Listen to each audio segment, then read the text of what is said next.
Parliament becomes a reality. I urge the House to accelerate efforts in providing the necessary resources and infrastructure to make this initiative fully operational. Further, I applaud former Second Deputy Minority Leader, Honorable Amako Febua, for his advocacy on the preservation of the Nzema language and his call for greater emphasis on teaching and learning local languages at all levels of education. His statement on this floor last year spurred constructive conversations on integrating local languages into basic education to improve comprehension and foster cultural pride. Studies have shown that children who have instructions in their mother tongue during early education develop better cognitive skills, stronger literacy foundations, and a deeper connection to their heritage. Mr. Speaker, as a Member of Parliament representing the vibrant people of Ketu South, wherever is the predominant language, I am deeply committed to advocating for its preservation and growth, alongside other indigenous languages in Ghana. The Bureau of Ghana Languages has taken commendable steps in publishing educational materials in 11 local languages, including Ewe. However, these efforts must be reinforced with tangible policy interventions, such as increasing the number of trained teachers proficient in local languages, equipping schools with the necessary teaching and learning materials, and ensuring the systematic integration of indigenous languages into the formal education curriculum. I therefore call on the Minister of Education and the Ghana Education Service to take concrete steps towards the implementation of recommendations made by this House, particularly the adoption of local languages as mediums of instruction at the basic education level. Adequate financial and logistical support must be provided to sustain this initiative, ensuring that our language policies are not merely symbolic, but yield practical outcomes in education and societal development. Mr. Speaker, this year's theme, Languages Matter, Silver Jubilee celebration of International Mother Language Day, is a timely reminder that our mother tongues are not just tools of communication, but reservoirs of knowledge, history, and cultural heritage.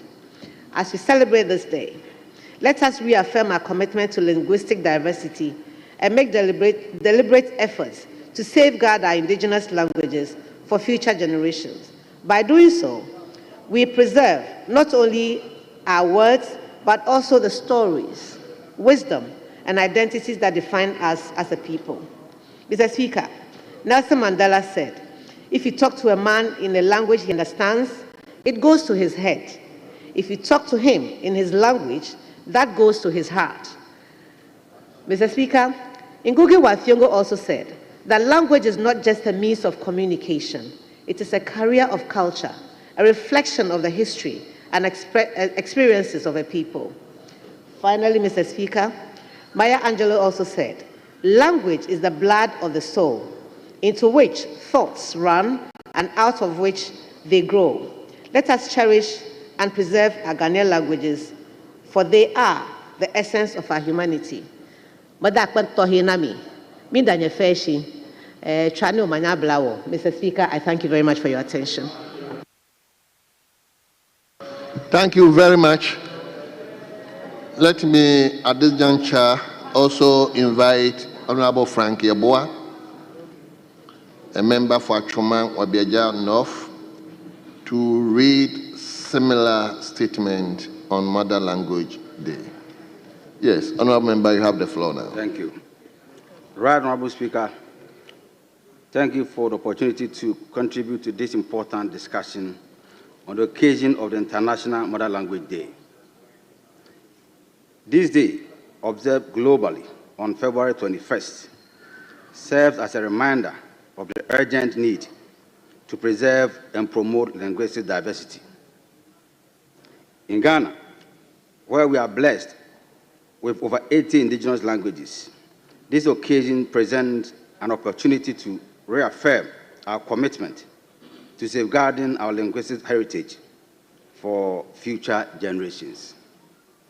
Mr. Speaker, language is not merely a tool for communication. It is the foundation of culture, identity, and historical continuity.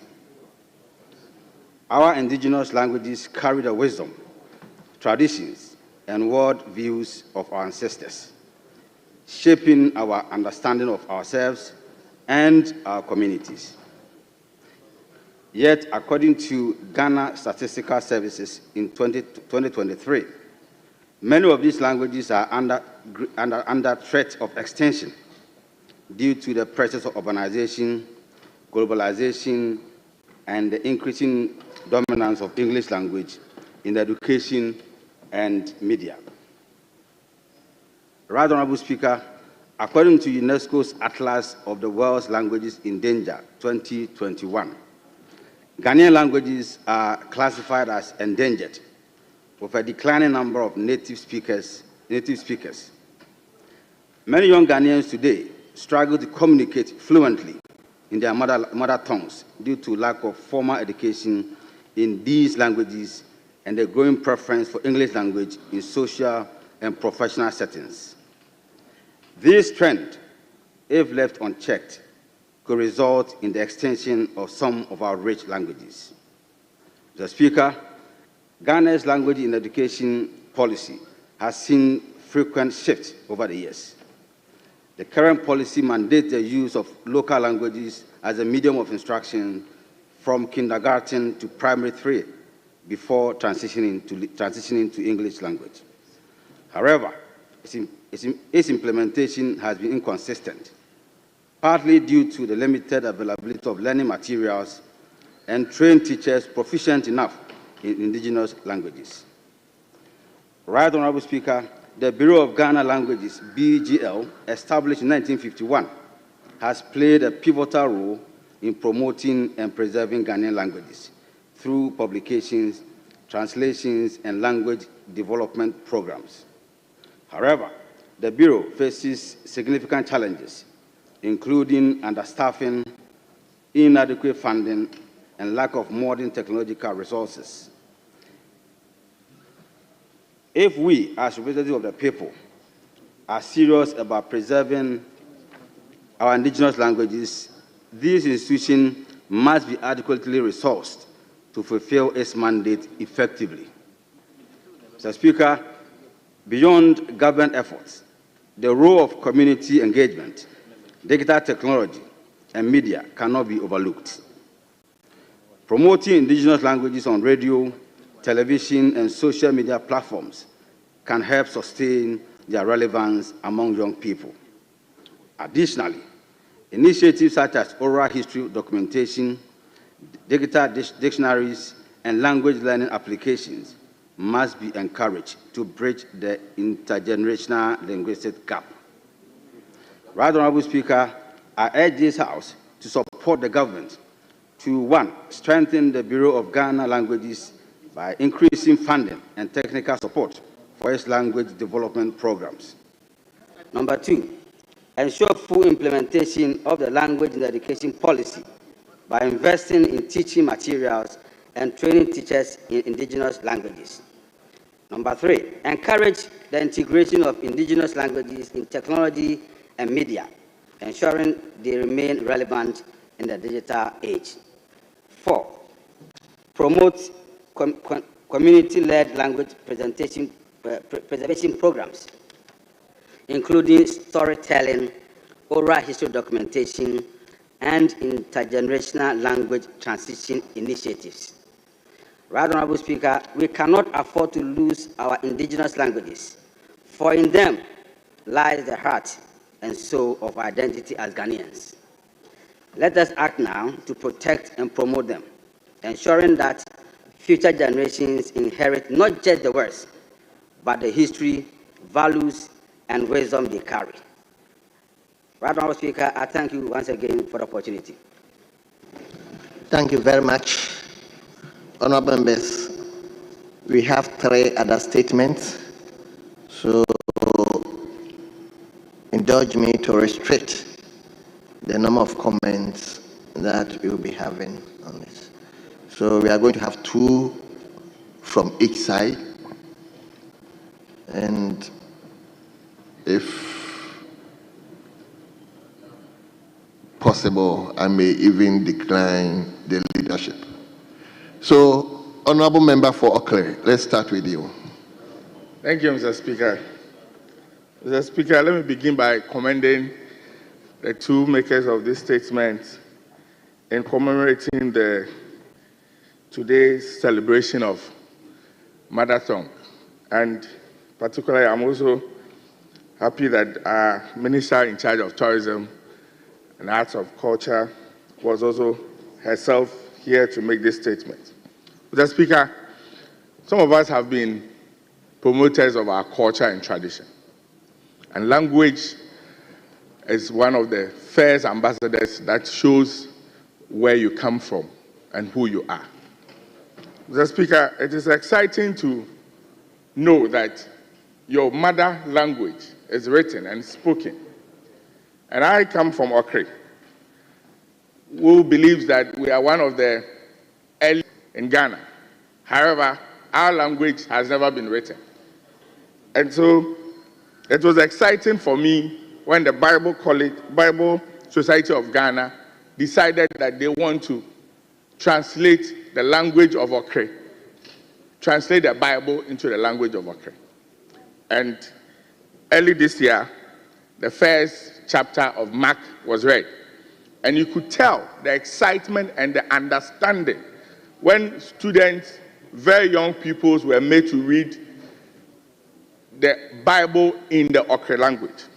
And so I add my voice to the call for especially this House, as a representative of the people, to take immediate action. Mr. Speaker, I believe that you would guide us so that at least to show commitment to the fact that we want to promote our mother language and to be proud as a people of Ghanaian speaking our own language, at least we should be able to work towards a roadmap that by end of this year, we should be able to have an agreement of some of our local languages that will be acceptable in this House, so that we can express ourselves better.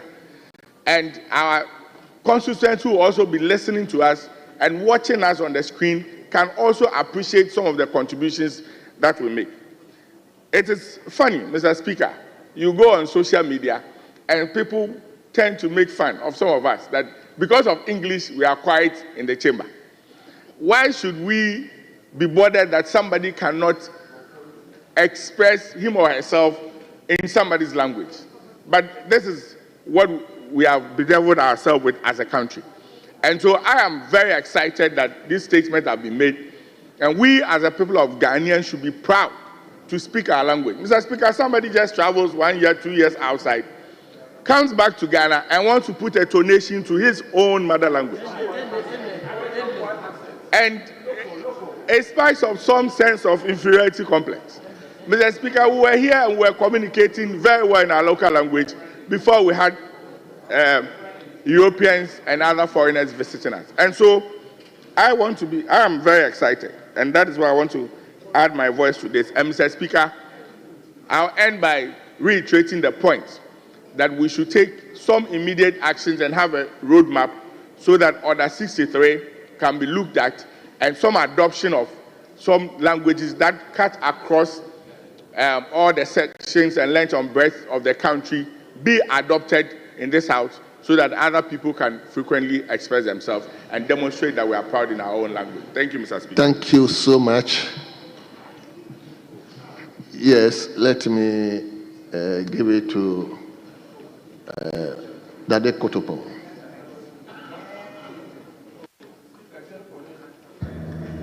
Thank you, Mr. Speaker, for the opportunity.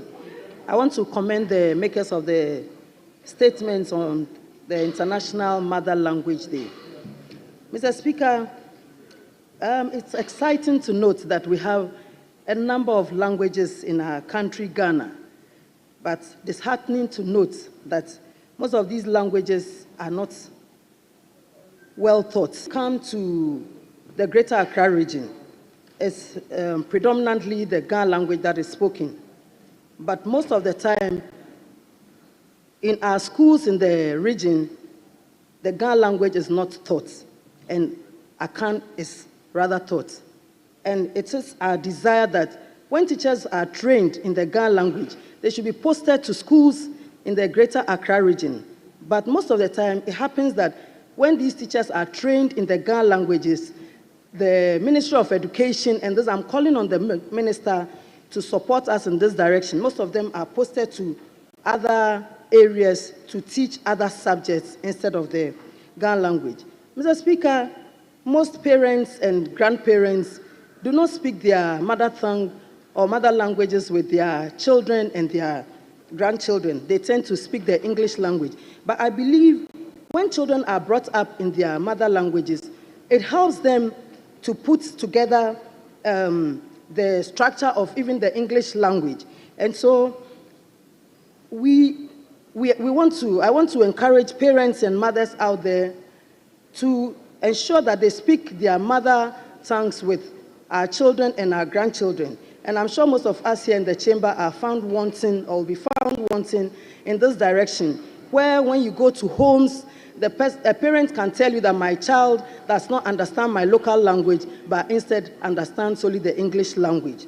As we celebrate the International Mother Tongue Day, I want to urge all of us that wherever you come from, speak your language with your child or your grandchildren. As a woman from the Dadekotopon constituency in the Greater Accra region, I wish to urge my Ga people to ensure that we don't lose out on the Ga language, but we should make sure that we teach our children and our grandchildren the Ga language so that when it comes to where we have to speak the Ga language, we will not be found wanting. And any other language, whichever region you are coming from, whichever town you are coming from, please let us ensure that we will speak our languages with our children and learn even other languages from Ghana. Mr. Speaker, I wish to thank you for the opportunity. Minta Oni, Mr. Speaker, on this day as we celebrate Mother Tongue Day, in Mambini or Dadekotopon, ke Greater Accra fen, min panye fire ke wo fen ke fe wo wiega. He fen he hu no je. He fen no je. We are in Greater Accra, so I'll speak Ghana. He fen no je hu ye Ghana. Ke akan no jibojio, fante no jibojio, ewa no jibojio, oje no tejio, ko obile awie o manwie mo, to wait that wherever you are coming from, speak your mother tongue with your children and your grandchildren. Thank you so much. Yes, let me give the opportunity to the former Minister for Education, Honorable Dr. Yao Educhum. Right Honorable Speaker, thank you for the opportunity. I rise to add my voice to the statement made ably by our two colleagues regarding the International Day commemorating the mother tongue. Mr. Speaker, as a former Minister for Education, I'm deeply aware of this issue, the opportunities it represents, and the challenges we face as a nation. Mr. Speaker, as a member of Parliament, when I go to my villages, nobody is complaining about the fact that their children cannot speak their language. When I visit Bonkoko in Bosomchi constituency, children are speaking their languages fluently. They don't have any issue, no concern. On the other hand, when you meet colleagues and you visit the homes of colleagues and you attempt to say a word in the local language to their children, that is when you realize we have a challenge. Because the child will look at you and have no clue of what you are talking about. But I don't think it's intentional. There's no parent who doesn't want their children to speak their language. But we have a challenge in this country.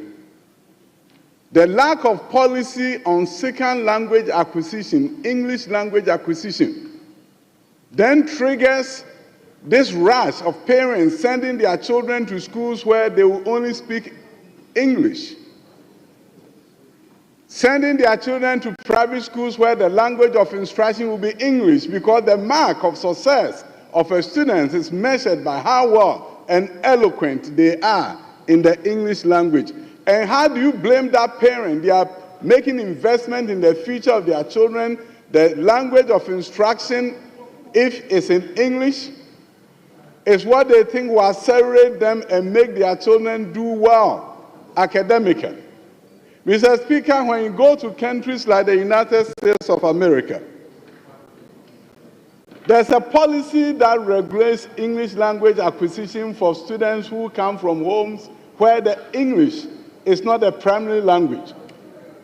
Students are assessed annually to see if they are proficient in the English language. So parents feel comfortable speaking to their children in their mother tongue, knowing that their children are not going to be shortchanged in the education system.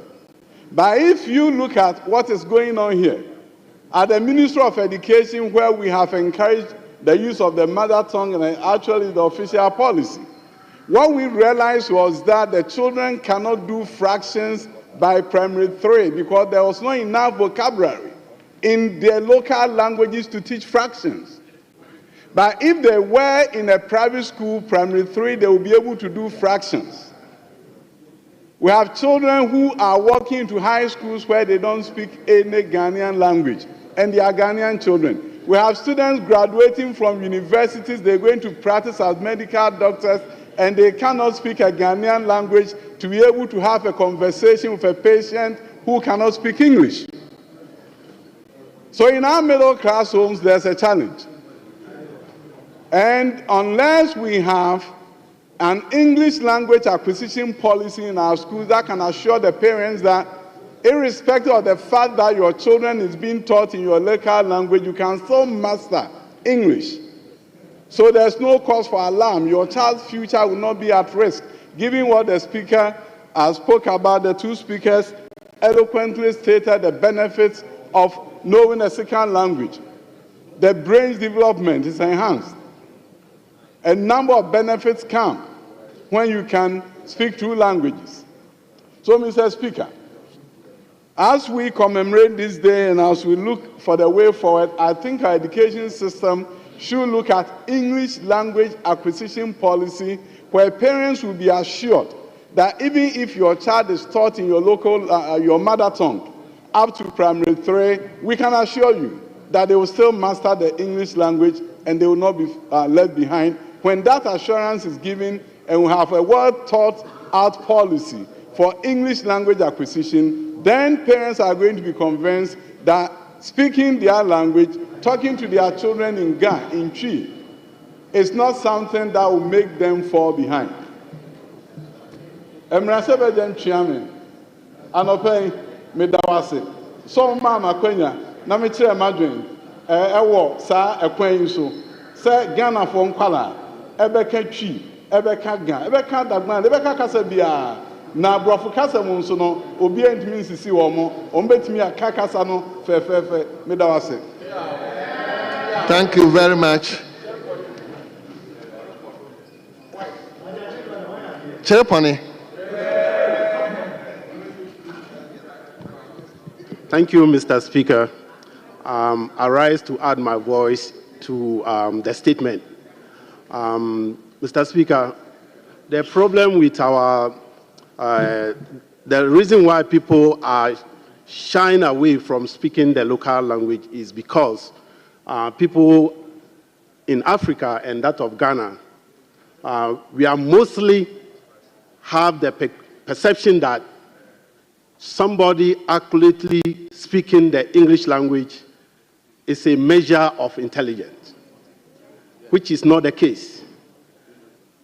People think because of inferiority complex and they believe that once the child grows up and pick up and able to speak the language, the English, grammatically correct, that child is going to be a smart and intelligent child.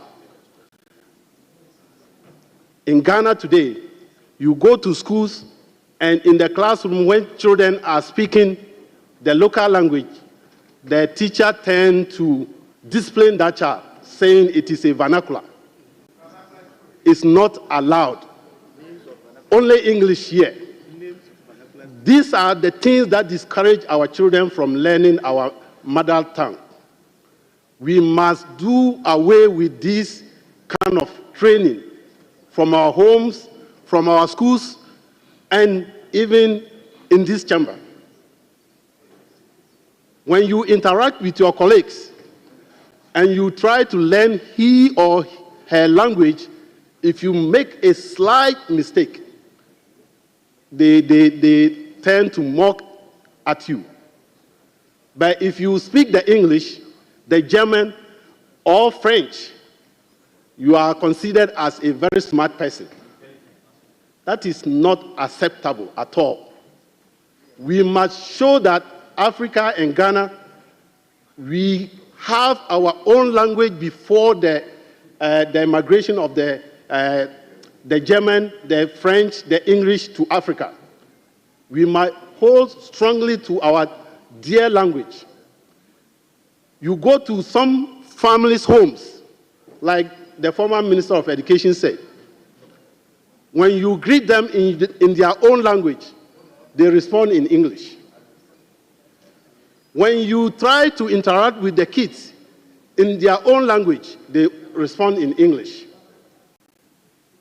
Meanwhile, the mother, the dad, they are from the same tribe, or they speak the same language, but they don't speak the Ghanaian language to the children because they want to make sure that the children go out and speak the big grammar so that they know that my child is attending this school or that school. So, Mr. Speaker, we must do well as Ghanaians, we must do well as Africans to ensure that our mother tongue, I speak Chekosi. I'm here today to represent the good people of Chiraponi, and I really, really appreciate them for giving me the mandate to represent them here. And I want to stand here to say, Mbisama o, Nja o, Mbwa o. Benyimedusu, ama fama bafe kamba dina fena ni ambere ne abwanzama. Deke kerebe kwasu Ghana nuna minu mofanku mbina mfabukasu. Etienika, wo kerba uba, ameshi anufa nyeni. Neshi pankoma nye, neshi bimoba nye, neshi Hausa. Mama yaka nasara sanga kere. Nasara ni kia kwa shion. So ndamashi, thank you so much. Honorable member, whatever you said, just say it in English for the Hansa to be able to capture. Okay, just to summarize, what I said is that I appreciate the good people of Chiraponi for giving me the mandate to represent them. I also entreated them to teach our kids the local language, which is Anufo, the Konkomba language, the Bimoba, the Hausa language, the Fulani language. These are the language, the indigenous language in my constituency. So I entreat them to let the kids learn that language. That is the mother tongue. That is who we are. We are not Europeans. We are not Germans. We are not Americans. We are Ghanaians. We must learn our language. Thank you. Thank you very much. I'm looking at those who have not spoken. Yes, let me give it to for North Southwest. Honorable Dapa. Thank you, Mr. Speaker, for the opportunity. Then again, I commend the makers of this statement.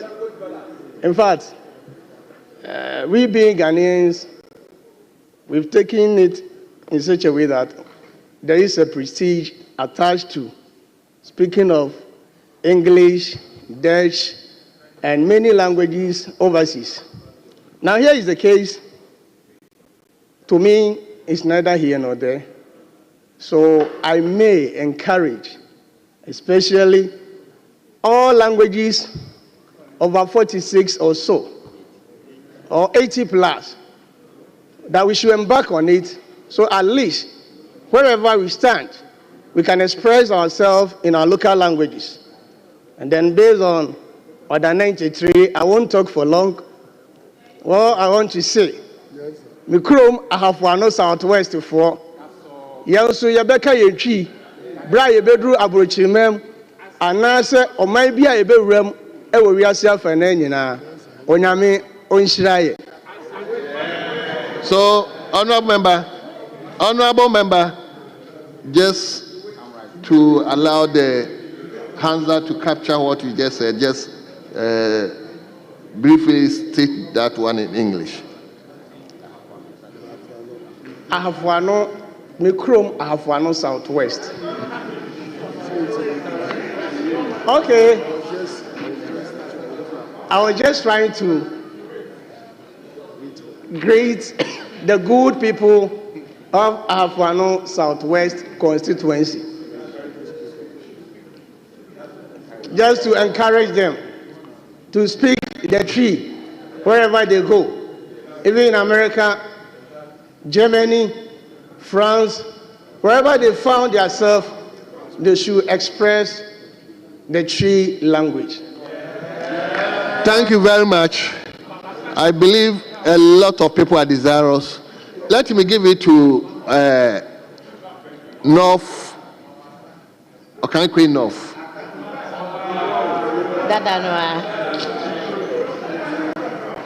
I will.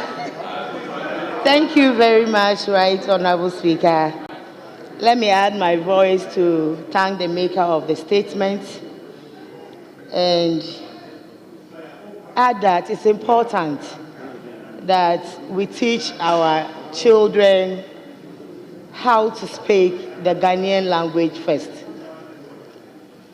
Mr. Speaker, sometimes when you go to our schools, our kids are being forced to learn other local languages that they do not understand.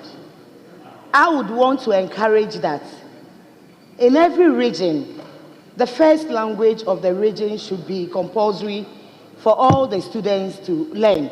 Then if you want to learn any additional language, you can also add that to the curriculum, or you add that for the choice of the students to take up. I was born in Greater Accra region. If I was born in America, I would have said I'm an American citizen. But I was born in Greater Accra. My mother gave birth to 9 of us, of which I'm the 7th born. All of us were taught to speak our local dialects. I remember those times, my elder brother, who was frequently speaking Ga in the house. Each time my father was coming from the office, my father used to work with the University of Ghana. They would turn around and say, Numbu Mbaye. To which the old man is coming, it means we need to switch from Ga to our native language. My father got angry one day and then carried all of us to the north.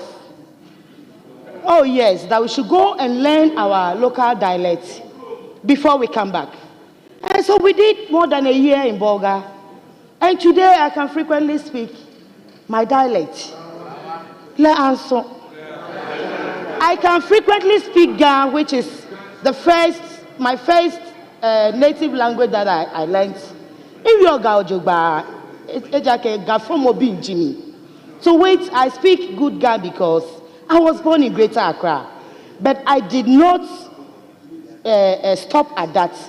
I also went further to learn the Frafra language. I come from Bolgatanga in the Upper East region. And so I speak Frafra a lot. It is discouraging for people who are supposed to know better. We sometimes sit on the airwaves and cast insinuations. Recently, our former information minister was heard on radio saying, MPs on this side cannot speak in parliament because we cannot express ourselves in the English language. This is an information minister. This is somebody who was our information minister. She is my very good friend, and her statements were unfortunate. And so I'll plead that we should be the ones out there to chart the path for everybody to follow. When you go to places like Germany. Even if they speak English, they'll force you to learn their language first. You cannot work with them unless you learn their language. People say they are racism. I think that it is the way to go. And so if you are in Ghana, you are a Ghanaian, you are from Bolga, you are from Greater Accra. Students in Greater Accra are being forced to learn Twi instead of the Ghana language. And I think it's something we should all, we plead on our education minister to look at it for us. And before I take my seat, Mr. Speaker, Mbo Nsorozan Wabe Farafara. Mbo Kaikwen of Dumazan Wabe Farafara. Mbo Fafa Dumazan Wabe Farafara. Fafariye tole to party to Komala Zamhe. To Zamhe Fafare. To party Baban Kama. To Yetola Zauya. To Minong to Yeto. Osanka Pal Hukoma Babure. Osanka Pal Babayeto. Bakamina Bayeze. So wait, Mr. Speaker. Let's teach our children to speak our dialect and speak it fluently. Because it's only from the house that will tell them what is right. When they go out there and their colleagues, whatever they teach them is what they take. And so everyone here should make it a point to teach your kids. It's unfortunate that some members of parliament speak English with their children in the house. When you say, Sabi, Bama Agbebopo, Ameleno no Rio. Somebody will come and say, let's go and I'll go and cut off your head. They don't know what you are saying. And so please, I would like to thank the maker of the statement. Let's not just speak on the floor of parliament. Let's take it out to our constituency and practice it. Thank you very much, Mr. Speaker. Thank you very much. Honorable members, I said 2-2, but I think I've gone beyond that. I'm taking last one, and it's going to be very brief. No, Doctor, you are speaking. Let me give it to Colonel Damoa. But please be brief. Right, Honorable Speaker, thank you very much for giving me this opportunity to also add my voice to the celebration of the Mother Language Day. I also want to commend the two makers of that statement to which we are making contributions. Mr. Speaker, I'm a Bono. My local dialect is Bono. And I'm happy to announce to this House that just last Tuesday, 18th February 2025, a Bono Tree project was launched in Sunyani. We have a Bono Man Institute, and attempts are being made to document and make it possible for pupils and students in Bono region to have Bono language as one of the languages used for exams and used for all purposes. They are trying to have Bono Bibles so that we can read in the Bono. Now, the meeting at Sunyani last Tuesday had a theme language, our heritage and way of life. And the project entailed documentation, preservation, promotion, writing, and the use of the Bono language, as well as its adoption as a local language in the curriculum for schools in the Bono region. Now, very important dignitaries attended this project, and among them was the president of the Bishops' Conference of Ghana, the vice president of the Bono Regional House of Peace, representatives from the Bureau of Ghana Languages, the Bible Society of Ghana, and corporate organizations.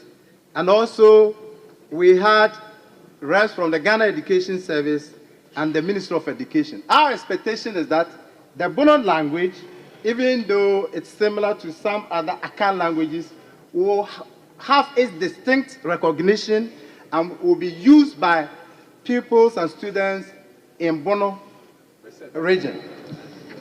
We've gone. Thank you. Mr. Speaker, as you allowed others to speak in their local dialect, the people of Bono, since I'm the Lone Ranger for MPP in Bono, we want to hear me speak Bono in this house. That is also one unfortunate thing. The be in Bono means they as a pronoun. So if you are not saying they, just as you cannot say I sees in English, you cannot say be when you mean one person, the singular. Be is plural, meaning they. So be is not only Burons who speak be.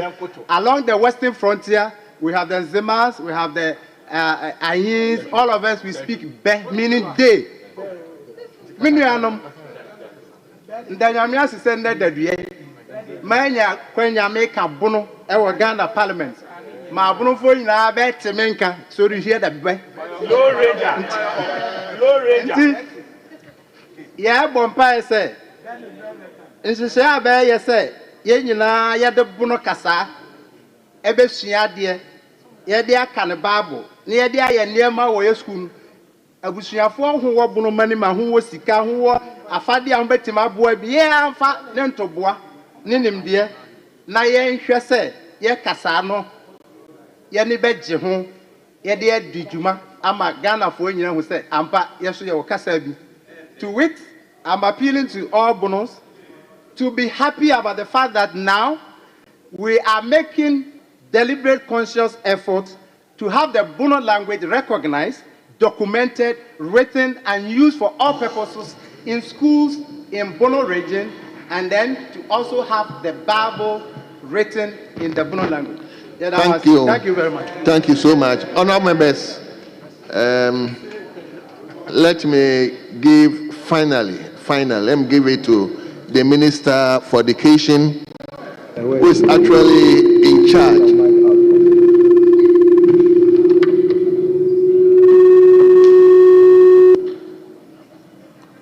Who is actually in charge for the training of our kids and the need for them to inculcate our mother tongue. Mr. Speaker, let me thank you for the opportunity to contribute to the statement ably made by the Honorable Frank Yeboah on International Mother Language Day, which falls on 21st February 2025, and to commend him for making a statement.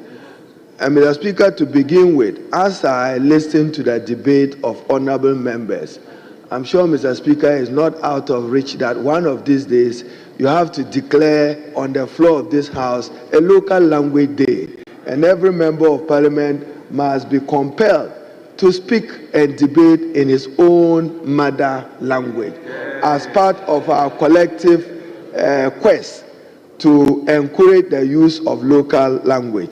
Mr. Speaker, the second is to appreciate that in Ghana, there is no policy shift.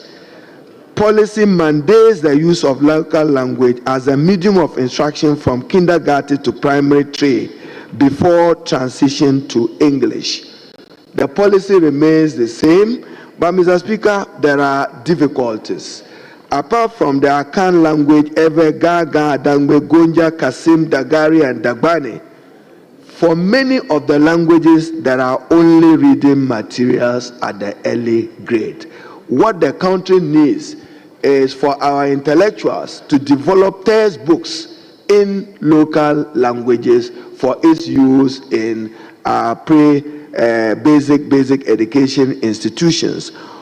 All the Ghanaian languages in Ghana have no textbooks. So if you say you want to encourage the teaching of a Ghanaian language, how are you going to do it?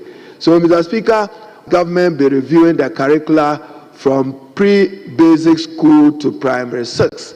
And we inculcate in it, I just recently announced that even the teaching of ethics and integrity, so that young people grow to know that they have a responsibility to their country, they must grow to be responsible citizens, they must grow to love their country. We are discussing how ethics and integrity will become an essential part of the training of young people. But Mr. Speaker, the problem we have at the Ministry of Education, and particularly Ghana Education Service, is the lack of Ghanaian language textbooks. We should encourage persons in academia to want to write in those languages. Mr. Speaker, let me conclude with my broken tree. When I was Minister for Labor and Employment, there was a day Mochremen said that they were going to go on strike. So I went to the Kuala Lumpur mortuary to engage. Both doctors were in strike. So Miko Drew Ho, I'll speak to you and I'll end in Dagbani.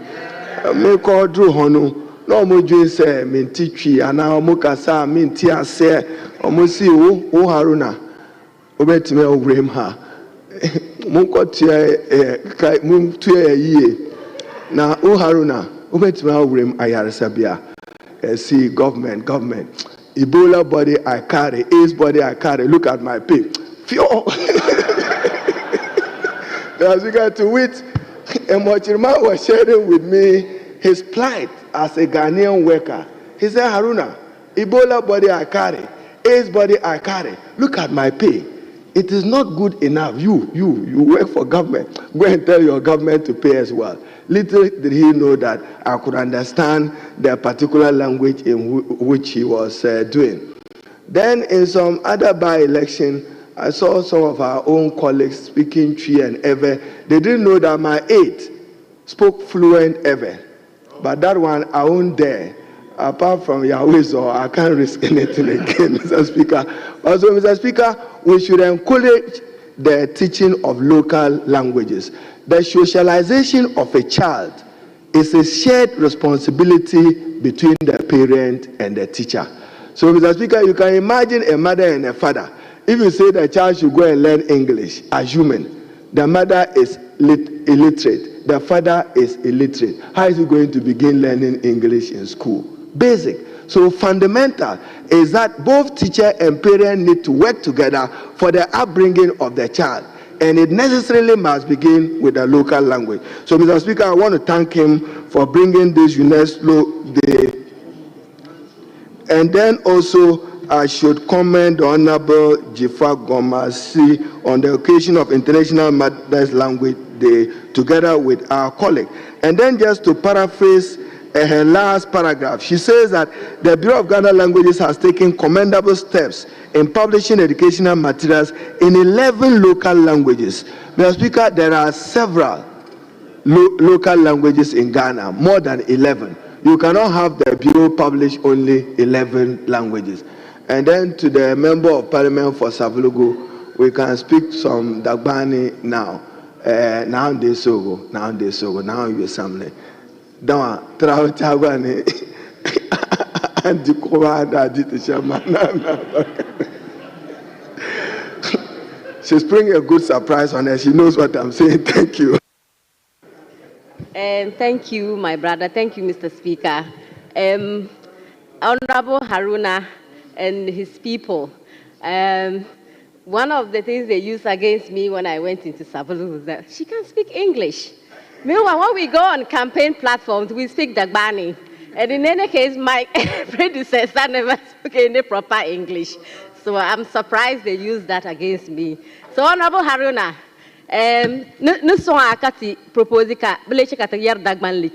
so that our next parliament, Hajia Fatahia Abdulaziz, will be back here. Thank you so much, Mr. Speaker. Thank you very much. Honorable members, you take the second statement, and the statement is coming, like I said, we have 3 more statements. The second one is coming from Honorable Member for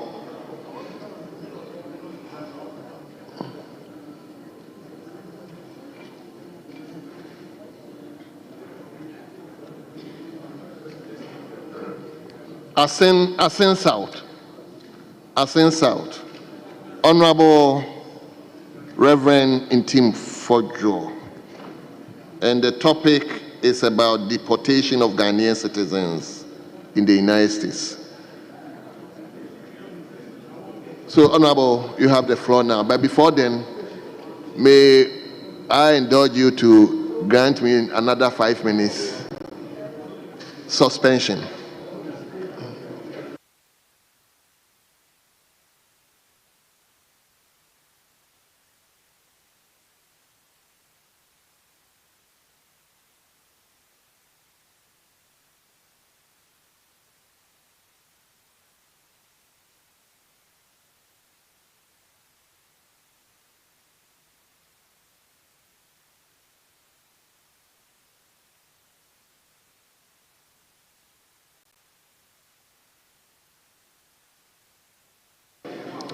Thank you very much for indulging me. Yes, Honorable Reverend Tim Fojo, you may read your statement.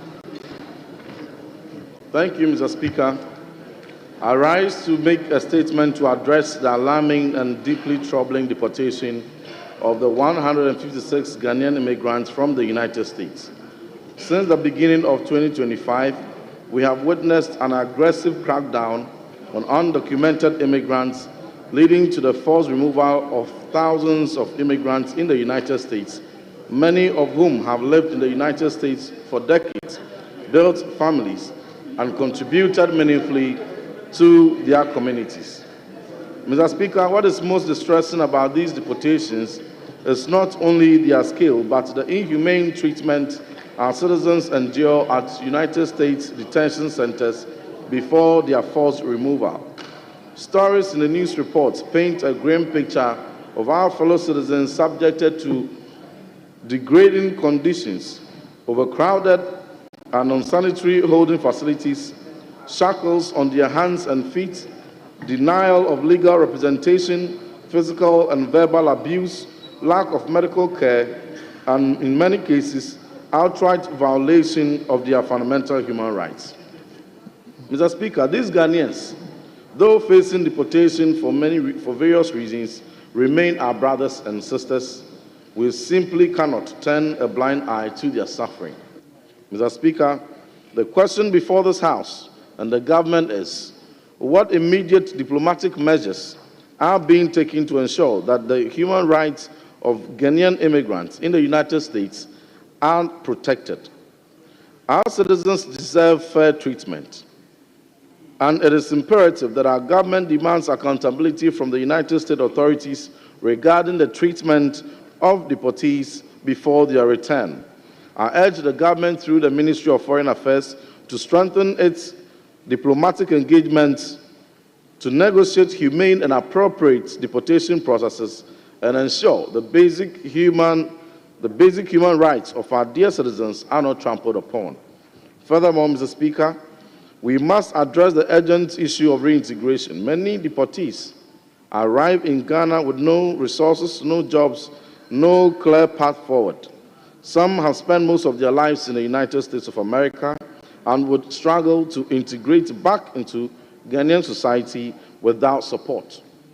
It is therefore crucial that the government, through the Ministry of Labor, Jobs and Employment, establish structured reintegration programs, including job placement initiatives, skills training, and mental health and psychosocial support for the returnees. We must ensure that they are not left to suffer in silence. Mr. Speaker, due to various factors, including economic hardships at home, many of our citizens have undertaken high-risk and precarious migration in search of better opportunities abroad. Therefore, addressing unemployment and expanding economic prospects is crucial in curbing the number of Ghanaians turning to irregular migration. Government institutions, particularly the Youth Employment Agency, must take decisive action to combat unemployment by creating sustainable job opportunities and offering skills development programs. Even more productive will be for the government to support and incentivize the private sector to create more jobs for the youth. Mr. Speaker, one of the most heartbreaking consequences of this deportation is family separation. Parents are ripped away from their children, spouses are left in limbo, uncertain about their future, and families are torn apart without any clear pathway nor hope to reunification. Many families have been shattered by these mass deportations, with parents separated from their children and spouses left stranded. I strongly urge the government to work through our embassies in the United States to facilitate family reunification processes, ensuring that those affected have a clear legal pathway to reconnect with their loved ones. Finally, Mr. Speaker, I propose that the government instructs our embassies in the United States to fast-track passport processing for undocumented Ghanaian immigrants who wish to regularize their status or make informed decisions about their future before deportation becomes their only option. A proactive approach could prevent further suffering and allow those affected to navigate their immigration challenges with dignity. Now more than ever, it is imperative for the Ministry of Foreign Affairs to lead the charge with alacrity in providing extensive consular services for Ghanaians living abroad, especially in the United States, while deepening bilateral engagement with USA in relation to modalities of deportation. As I conclude, Mr. Speaker, we cannot remain silent while our citizens are treated unjustly abroad and left helpless upon their return. It is our responsibility as a nation to stand for the dignity and rights of all Ghanaians, no matter where they reside. I urge this House and the government to take immediate action to address this pressing issue. I thank you. Thank you very much. Honourable members, we are going to invite two from each side. And yes, Honourable Member for Suame. Mr. Speaker, I thank you very much for the opportunity to comment on the statement by my brother, Honourable Intim Fojo. Mr. Speaker, listening to him, one of the things you come up with is that these deportees will be brought to Ghana.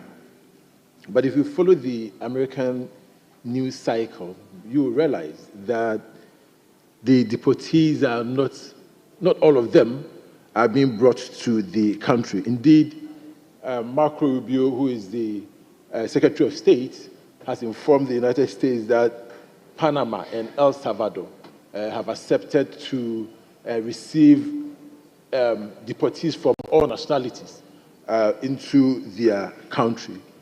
And, Mr. Speaker, when you follow the news article, you will see that El Salvador received these deportees into one of their notorious prisons.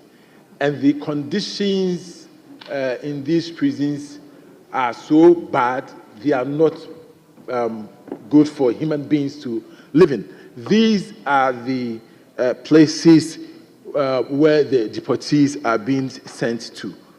You also realize that when the deportees are being sent outside the United States, we've seen news cycles which show that they are put in military planes without even proper seats. And so they travel under very extreme and inhumane manner.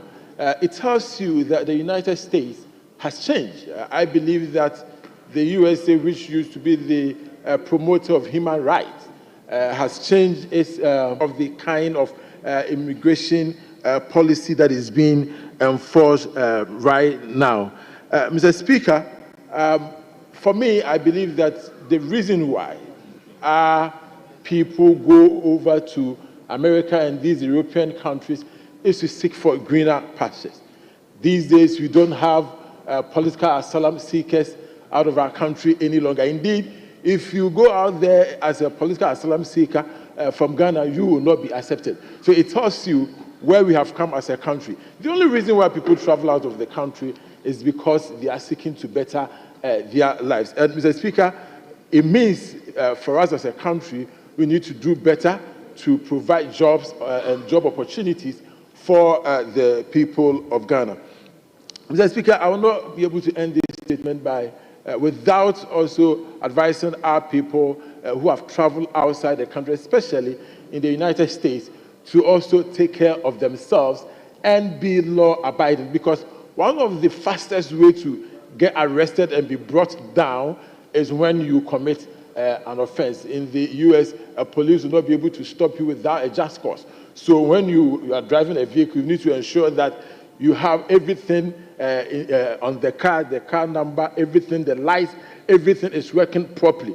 Without a just cause, a police officer in the United States will not be able to stop you. So let's be law-abiding when we move from our country to live in places like America.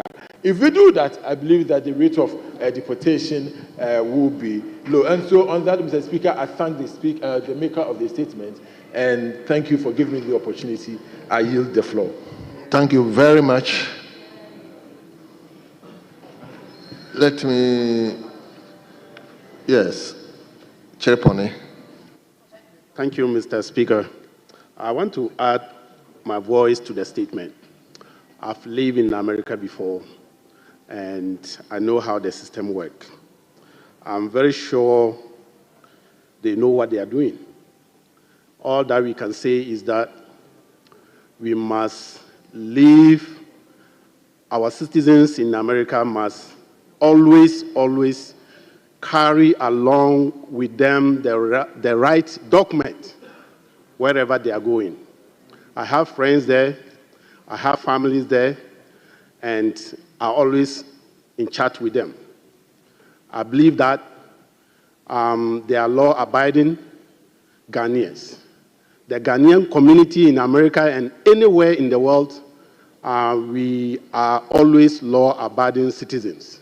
We represent the state, the country at the highest level in terms of discipline, in terms of moral right, in terms of our behavior and attitude towards our neighbors.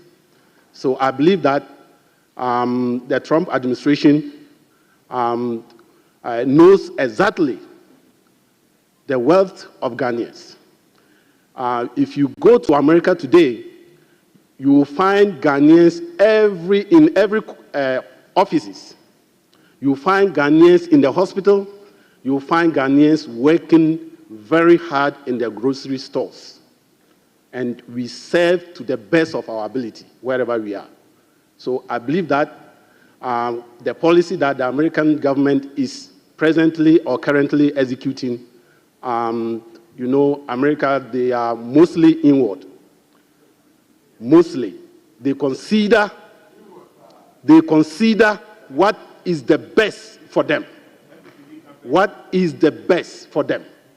And Ghanaians, we also understand and know very well that wherever we represent ourselves, we live in the right behavior.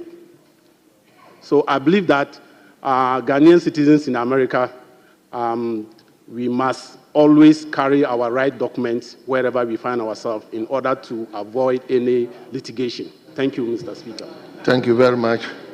Let me, at least we have one of our own who used to be an ambassador, a diplomat. So, honorable diplomat, yes, let's hear you.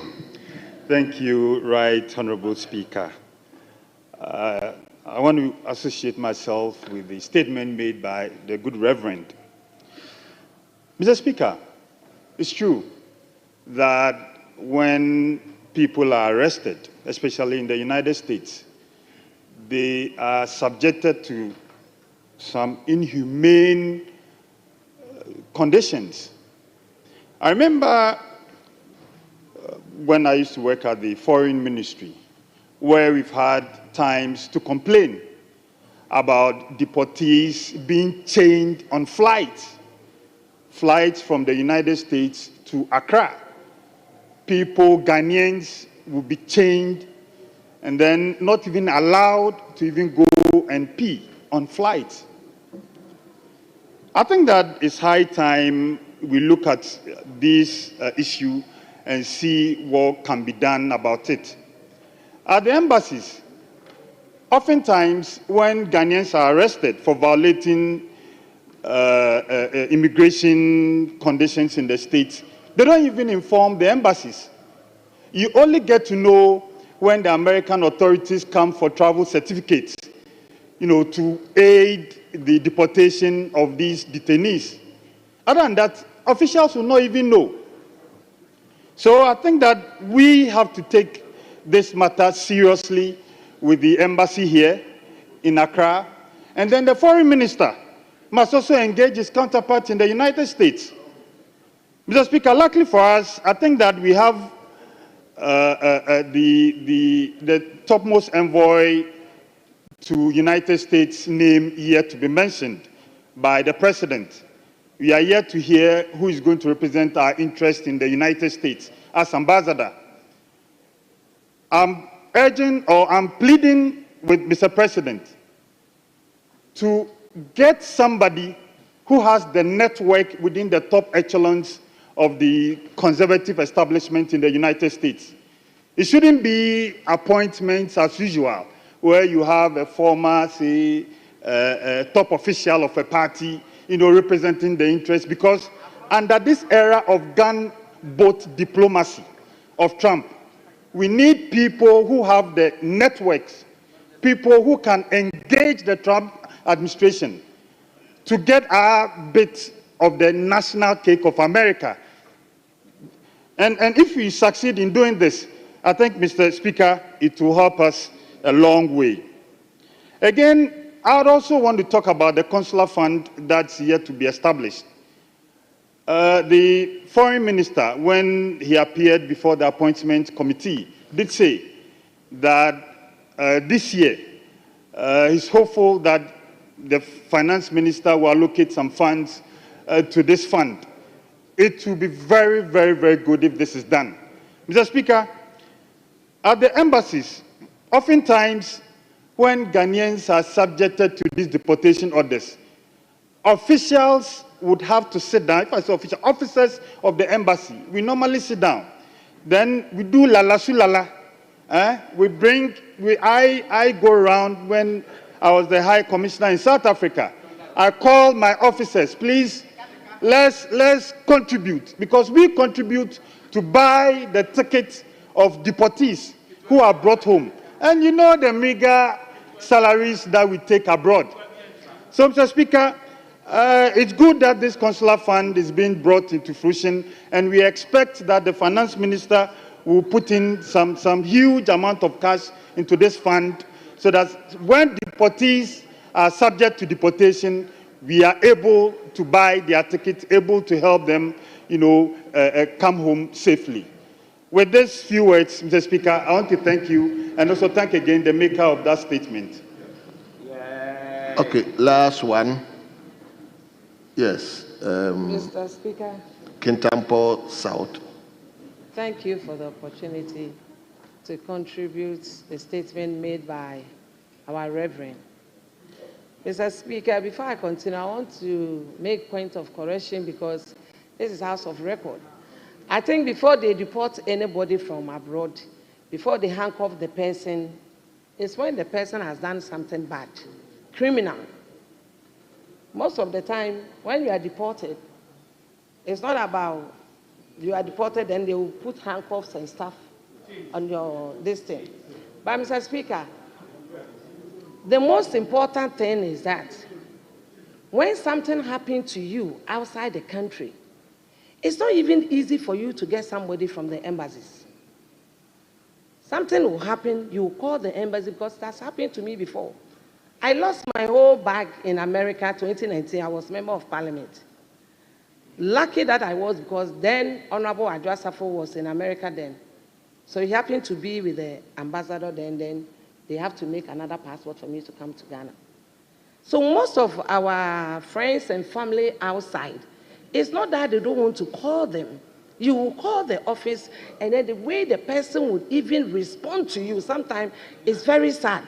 And imagine being outside and something has happened to you.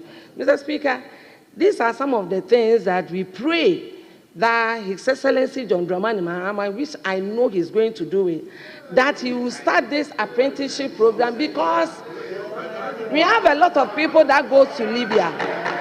Yes, we have a lot of people that they go through the deserts, go to Libya, my constituency. That is why this apprenticeship program is very, very good. Now they will go to Libya and come back. You see that they are amazing. They are terrazzo, what have you. And they are very good, the way they lay their blocks. So, yeah, construction. So if this 24-hour economy and apprenticeship program, since we all know, so we are going to give them a technical, yes, just for them to learn. Then they will sit in their country and work so that they will pay their taxes. So, Mr. Speaker, and you see, November, just November, somebody was appointed. I don't even know whether it was November or December in Atlanta's office. I don't know, Ambassador, maybe I stand for correction. Then imagine that time the person was appointed. Mr. Speaker, that office, let something happen to you in Atlanta, because I'm a witness, and call if somebody will pick up the phone.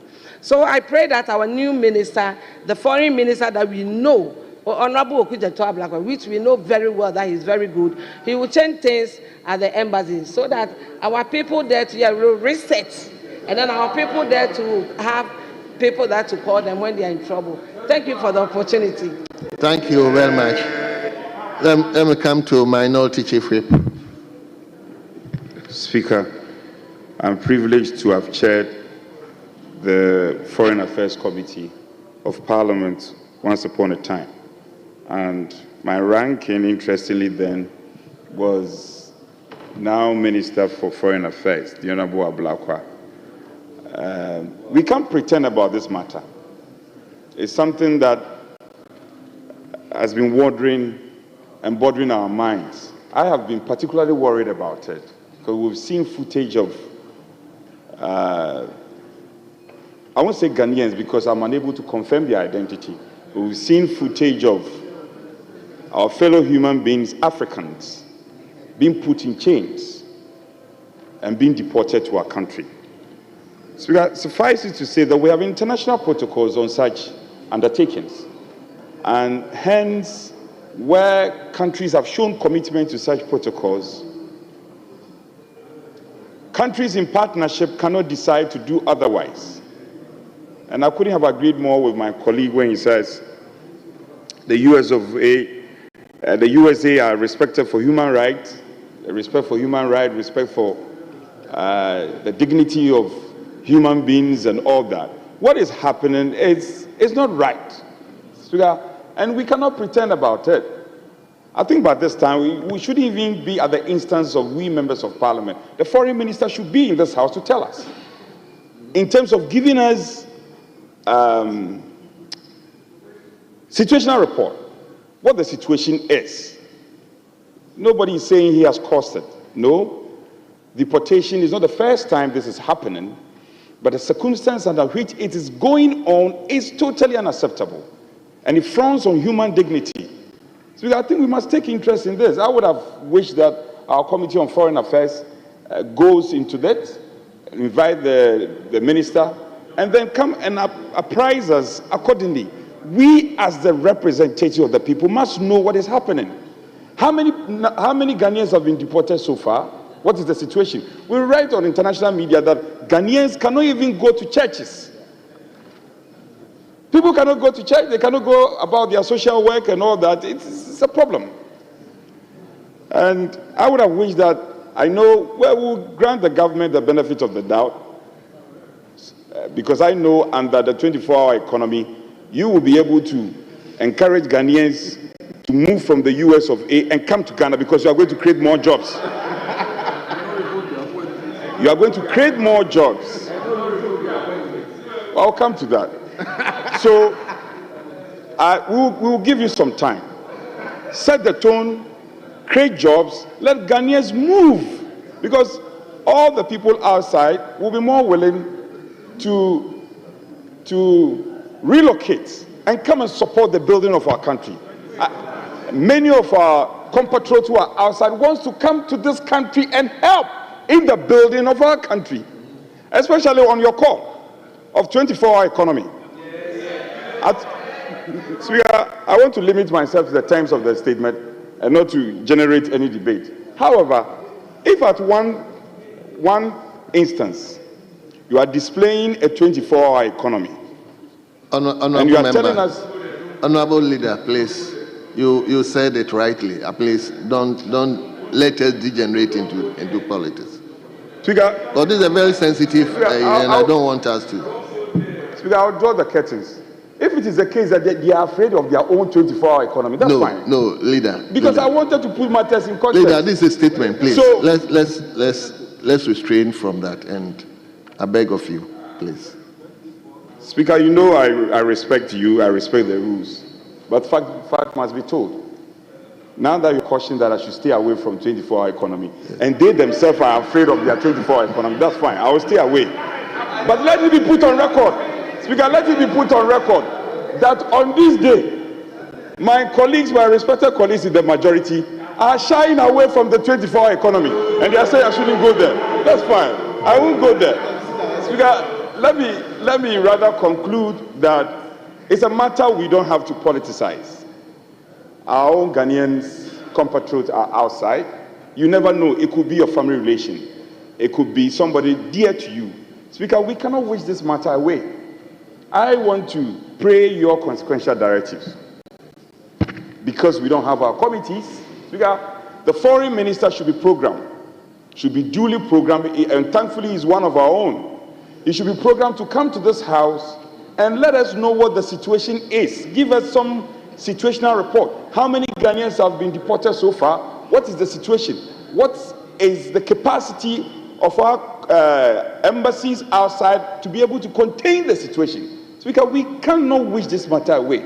And I'll be very glad if, per your wisdom, we program the minister next week. We have Tuesday is free. We are told His Excellency the President will be in the House on Thursday. So we have Tuesday, we have Wednesday. Between one of these days, he could be programmed, or even Friday, for the minister to come and address this sensitive matter. At least Ghanaians should know that something is being done. And the minister, we can't invite anybody than the sector minister to come and apprise us. And then we'll be able to, Ghanaians will be able to know what the situation is. But as for the 24-hour economy, we have to be proud about it. Hold on to leader. It and be proud about it. Leader. Speaker. Yes, majority leader. Speaker, Speaker, I thank you. I thank you. Thank you very much, Mr. Speaker. Mr. Speaker, sometimes I am careful when commenting on matters like this. What is the background? We must always be guided by the facts. The fact is that some people living in their country have laws about how you enter their country and how you stay in their country. We go into their country and we either go in clear violation of the laws, or we try to stay in the country in clear violation of the laws. They decide to enforce their laws, and then we are at the receiving end of their desire to enforce their laws. And so when you are discussing a matter like that, you are a bit careful, because you cannot be too much against somebody who is insisting on enforcing the laws of his country. And yet, we have a duty at all times, no matter what happens, to protect our compatriots wherever they may find themselves. And that is why I join colleagues in calling on our missions abroad, especially in the US, given that they know around this time, the US government has taken a decision to enforce its immigration laws, and many of our compatriots may be at the receiving end and may be deported, that they should extend to them their basic rights as citizens of our country, which is that they must be available to extend whatever support that our citizens may need in order that they may not be treated inhumanely. And I join colleagues here to urge our foreign missions to be very responsive, especially around this time. Mr. Speaker, we as a country, we owe them a duty, not just because they are compatriots, but their presence there over the decades have contributed to our welfare back here. Because if you look at the statistics and the revenues that come to our country, remittances is one major source of foreign exchange that comes into this economy. And so they have been contributing to the development of our economy. And so I urge our side here that when they are afflicted with such circumstances and they return home, we must have a buffer for them. We must make provision to receive them, and we must make arrangements to help them to reintegrate into our society. And I think that the Minister for Foreign Affairs will be up and doing in putting in place infrastructure for doing that. But Mr. Speaker, we're all just looking at the symptoms of a problem and failing to address the underlying cause of the problem, which is what I think the Minority Chief Whip alluded to. Why do our people walk across the Sahara, risk the Mediterranean just to cross into Europe? Why will they risk the Atlantic, cross into South America, and walk across the desert through Brazil into America, the United States of America?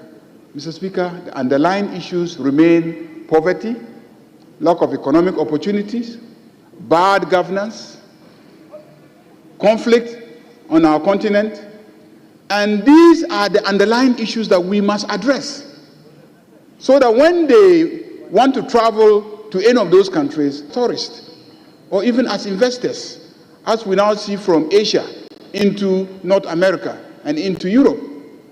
So those of us in this chamber and the political class, instead of lamenting about the decision of America to enforce their laws and the treatment that they may mete out to our citizens, let's be sitting up and looking at the fundamental issues, the underlying causes, the root causes, which is the way that we have mismanaged our countries, the way that we have misgoverned our countries, the way that we have wasted our resources, the corruption that leads to enormous loss of revenue.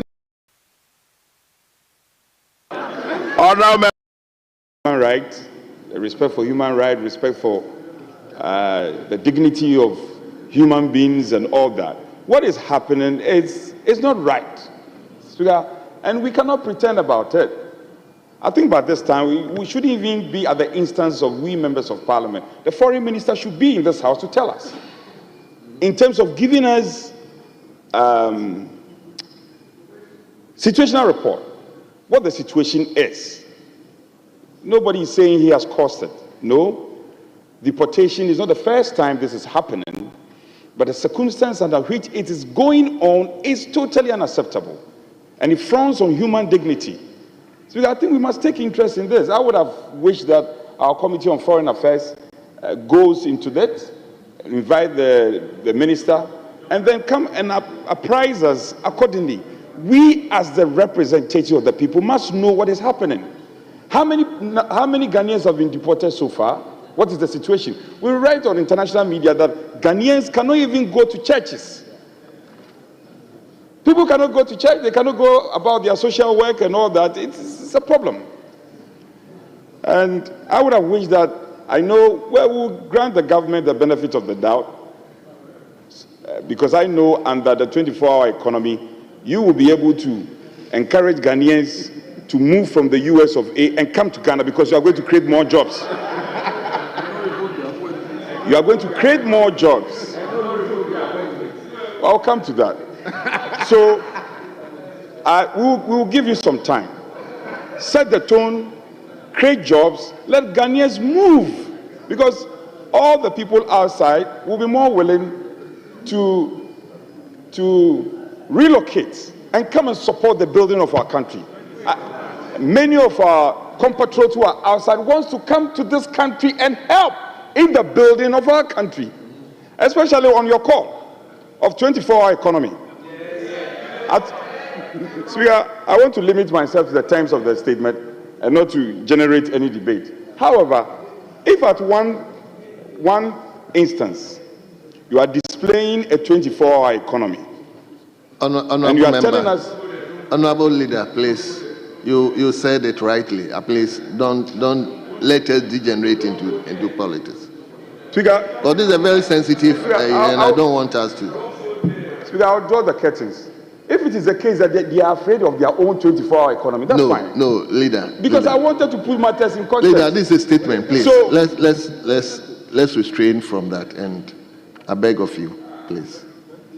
Speaker, you know I respect you, I respect the rules, but fact must be told. Now that you have cautioned that I should stay away from 24-hour economy, and they themselves are afraid of their 24-hour economy, that's fine, I will stay away. But let it be put on record, Speaker, let it be put on record that on this day, my colleagues, my respected colleagues in the majority, are shying away from the 24-hour economy, and they are saying I shouldn't go there. That's fine, I won't go there. Speaker, let me rather conclude that it's a matter we don't have to politicize. Our own Ghanaians, compatriots are outside. You never know, it could be your family relation. It could be somebody dear to you. Speaker, we cannot wish this matter away. I want to pray your consequential directives. Because we don't have our committees, Speaker, the foreign minister should be programmed, should be duly programmed, and thankfully he's one of our own. He should be programmed to come to this house and let us know what the situation is. Give us some situational report. How many Ghanaians have been deported so far? What is the situation? What is the capacity of our embassies outside to be able to contain the situation? Speaker, we cannot wish this matter away. And I'll be very glad if, per your wisdom, we program the minister next week. We have Tuesday is free. We are told His Excellency the President will be in the House on Thursday. So we have Tuesday, we have Wednesday. Between one of these days, he could be programmed, or even Friday, for the minister to come and address this sensitive matter. At least Ghanaians should know that something is being done. And the minister, we can't invite anybody than the sector minister to come and apprise us. And then we'll be able to, Ghanaians will be able to know what the situation is. But as for the 24-hour economy, we have to be proud about it. Hold on to leader. It and be proud about it. Leader. Speaker. Yes, majority leader. Speaker, Speaker, I thank you. I thank you. Thank you very much, Mr. Speaker. Mr. Speaker, sometimes I am careful when commenting on matters like this. What is the background? We must always be guided by the facts. The fact is that some people living in their country have laws about how you enter their country and how you stay in their country. We go into their country and we either go in clear violation of the laws, or we try to stay in the country in clear violation of the laws. They decide to enforce their laws, and then we are at the receiving end of their desire to enforce their laws. And so when you are discussing a matter like that, you are a bit careful, because you cannot be too much against somebody who is insisting on enforcing the laws of his country. And yet we have a duty at all times, no matter what happens, to protect our compatriots wherever they may find themselves. And that is why I join colleagues in calling on our missions abroad, especially in the US, given that they know around this time the US government has taken a decision to enforce its immigration laws, and many of our compatriots may be at the receiving end and may be deported, that they should extend to them their basic rights as citizens of our country, which is that they must be available to extend whatever support that our citizens may need in order that they may not be treated inhumanely. And I join colleagues here to urge our foreign missions to be very responsive, especially around this time. Mr. Speaker, we as a country, we owe them a duty, not just because they are compatriots, but their presence there over the decades have contributed to our welfare back here. Because if you look at the statistics and the revenues that come to our country, remittances is one major source of foreign exchange that comes into this economy. And so they have been contributing to the development of our economy. And so I urge our side here that when they are afflicted with such circumstances and they return home, we must have a buffer for them. We must make provision to receive them, and we must make arrangements to help them to reintegrate into our society. And I think that the Minister for Foreign Affairs will be up and doing in putting in place infrastructure for doing that. But Mr. Speaker, we're all just looking at the symptoms of a problem and failing to address the underlying cause of the problem. I think the Minority Chief Whip alluded to. Why do our people walk across the Sahara, risk the Mediterranean just to cross into Europe? Why will they risk the Atlantic, cross into South America, and walk across the desert through Brazil into America, the United States of America? Mr. Speaker, the underlying issues remain poverty, lack of economic opportunities, bad governance, conflict on our continent, and these are the underlying issues that we must address, so that when they want to travel to any of those countries, they go there just as tourists or even as investors, as we now see from Asia into North America and into Europe. So those of us in this chamber and the political class, instead of lamenting about the decision of America to enforce their laws and the treatment that they may mete out to our citizens, let's be sitting up and looking at the fundamental issues, the underlying causes, the root causes, which is the way that we have mismanaged our countries, the way that we have misgoverned our countries, the way that we have wasted our resources, the corruption that leads to enormous loss of revenues to our states, our inability to create the best healthcare system for our people, our inability to provide our people with the best skills so that they can compete. America needs skilled labor. Europe needs skilled labor. And if we just train our people well, and they were the most skilled, they will be sitting here and America will look for them. They will be sitting here and Europe will be beckoning them to come over. The whole idea of, green cards and etc., they are just all mechanisms for bringing in, certain categories of labor. And people who have green card and are living there don't get treated the way that, these deportees are being treated. And so we need to take serious the commitments that the NDC has made in the manifesto to try and build the skills of the youth. Mr. Speaker, it is the way forward. It is the way forward that we invest in human resource development. We invest in skills. When our youth are skillful, Leader, you're also going there. Mr. Speaker, you're also going there. We are dealing with the underlying issues of immigration and migration and what we should do to deal with. I really had no objection with him, providing such guidance. I had no objection. I think you had no objection. I had no objection. No, Mr. Speaker. And equally also have a problem. Anytime he mentioned 24-hour economy, the reason why you heard some response from this side was that they were excited that he was in love with 24-hour economy. that he is the person engaged in advocacy of 24-hour economy. That was why we were responding, not that we are objecting to him mentioning 24-hour economy. Indeed, we are happy when friends on the other side show that they accept the policy of 24-hour economy, the way that Ghanaians accepted and voted for NDC massively. Mr. Speaker, I think that as a political class, we owe it a duty to all those young people who have died in the Mediterranean, all those young people who have died walking across the Sahara Desert, all those young people who have been victims of rape, of arson, of killings in South America, trying to walk into the United States of America. We owe them a duty to sit up and start running our countries properly.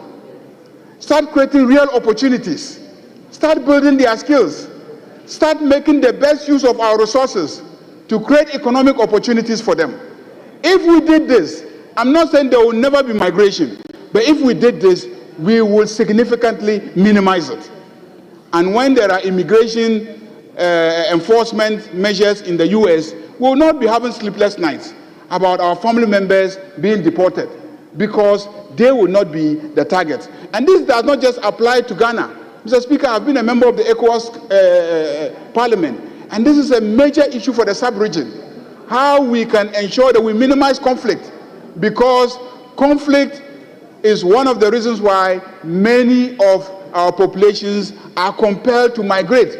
They migrate within West Africa, and some migrate across the oceans.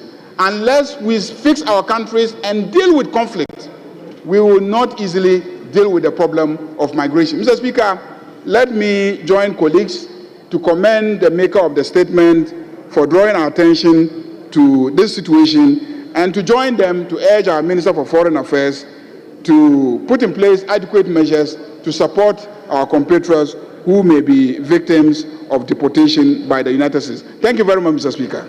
Thank you very much, honorable members. On that note, I will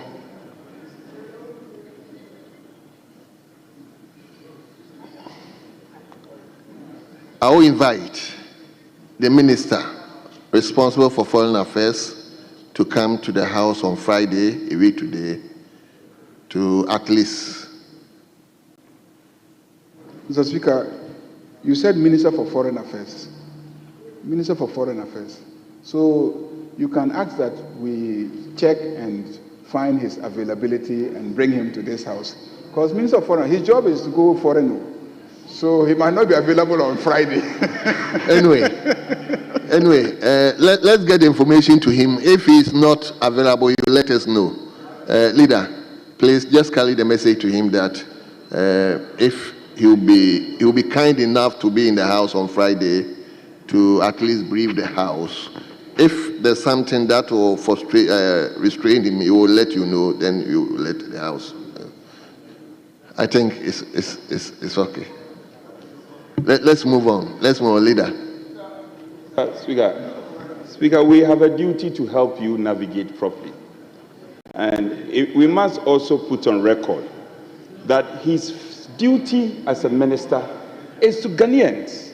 Of course, we agree that the portfolio is foreign affairs. Speaker, let it be on record that it is this House that normally invites ministers. It's not the other way around. The ministers will say that as and when I'm available. It cannot be the case. Leader, we've gone past it. Speaker, your directive should be that the minister should come on Friday. That is your directive. And the respected minority leader, I think... Speaker, that is your directive. That he should be coming on Friday. Friday, we need the minister here. And the majority leader also speaks in support. I'm out of order. Speaker, I'm just saying that this particular minister is the Minister for Foreign Affairs. The Minister for Foreign Affairs. His duty is to represent us at international conferences, at AU meetings, UN meetings, all other international events. So I'm just cautioning that we should not fix a particular date. Let us consult him, get his availability, and then communicate to the House. But to just say that he has to come on Friday, if he's not in the country on Friday, we'll be forced to come and tell him he's not available on Friday. So this is just, I won't say that in relation to the Minister for Interior. I won't say that in relation to the Minister for Defense. But for the Minister of Foreign Affairs, please, let's not be rigid about it and make it subject to his availability. Mr. Speaker, you know that this is somebody who likes to attend this House. So ordinarily, if he's in the country, he would love to come here. He's one of our very punctual members of parliament. So please, let's not create an impression that ministers don't want to come to this house. Leader, please, let's...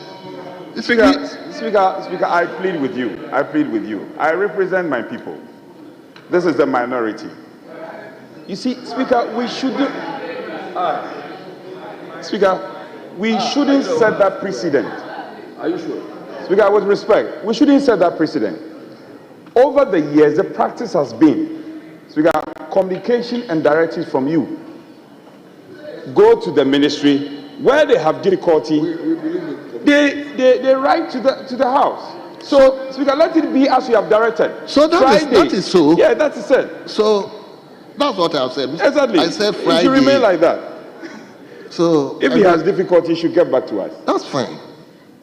So the second statement or the third statement is a statement from the constituency of the Speaker. As Nadoli Kalio constituency, and this statement is put up by Honorable Anthony Suma. Yes, on the need for a legal and regulatory framework on human organ and tissue donation and transplantation in Ghana. Yes, Honorable Member, you have the floor now. Thank you, Mr. Speaker, for the opportunity to make this statement in an effort to underscore the need for a legal framework to regulate human organ and tissue donation and transplantation in Ghana. Mr. Speaker, in recent time, there have been numerous calls from various stakeholders, including the media, especially Ghana Web, health professionals, as well as health institutions, on the need for a legislation to guide the harvest, storage, and transplantation of human organ and tissues. Mr. Speaker, these concerns reached a summit only a few months ago following the increase in the cost of dialysis for patients patronizing the renal unit of the hospital, Kolebu Teaching Hospital, and the associated controversies that, Mr. Speaker, the justification for this proposal cannot be overemphasized. Fundamentally, it will facilitate and streamline the availability and the provision of this life-saving medical intervention. The matter in question has gained currency to the extent that it has become a subject of the UN General Assembly and the World Health Organization resolutions. Mr. Speaker, the proposal for legislative enactment is further necessitated by the following. 1.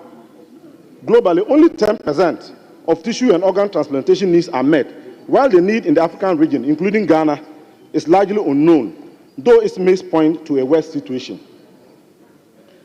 The epidemiological trend is quite alarming, with unofficial records suggesting that 13% of Ghanaians have one form of a kidney challenge, while over 1,000 persons are undergoing dialysis. The extent of the problem could be worse, as there exists no effective system to diagnose kidney and kidney-related diseases beyond the urban centers such as Accra and Kumasi. Thirdly, the incidence and prevalence of human organ trafficking and transplant tourism in the African region, including Ghana, equally require adequate measures to overcome. The availability and capacity in terms of skill set and medical expertise to conduct the services, but hindered by the lack of enabling framework, is yet another justification. Mr. Speaker, organ transplantation is a high-value medical treatment, which is a life-saving option to patients with end-stage organ failure. It improves the quality of life by restoring organ function and eliminating debilitating conditions associated with chronic organ failure, such as poor mobility, depression, and infertility. It therefore presents a more useful intervention compared to dialysis in perpetuity. Mr. Speaker, facilitating organ donation and transplantation will contribute to significant cost saving for both patients and the health system as a whole, because between 600 and 1,200 Ghana cedis is spent on a session of dialysis, while it will cost the National Health Insurance Authority a sum of about 2.3 million Ghana cedis annually to cater for the dialysis services for persons below 18 years and above 60 years annually. Comparatively, a one-off transplant provides long-run cost saving together with accidental benefits of enabling reintegration with the family, employment, and educational opportunities. The excessive cost of procuring a kidney transplant outside this country, estimated at about $250,000, particularly in Asia, compared to having it conducted in Ghana, and the preliminary estimates put it at $21,000, also provides an additional impetus for the need to facilitate the provision of these medical services domestically.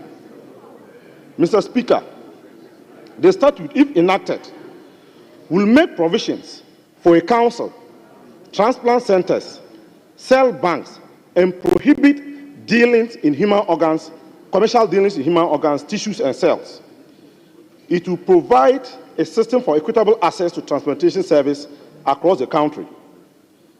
It will also make it an offense for illegal dealings in human organs, tissues, and cells. Mr. Speaker, it also protects the integrity, dignity, identity, and guarantee the fundamental rights and freedoms regards to the donation and transplantation of human organs and tissues and cells. Mr. Speaker, it is important to call on the relevant stakeholders, particularly the Ministry of Health, to take necessary steps to facilitate the enactment of the legislation. Secondly, Mr. Speaker, this House can equally activate its processes in support of this call. Finally, I wish to call on all stakeholders to play their respective roles to ensure that the passage of this legislation on the subject matter takes effect.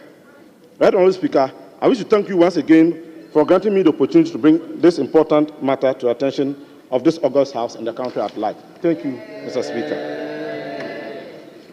Honourable members, this is a very important statement, but I'm compelled to take one because we have another statement, and I believe all of us are tied. So let me go to the pharmacist and educationist, Dr.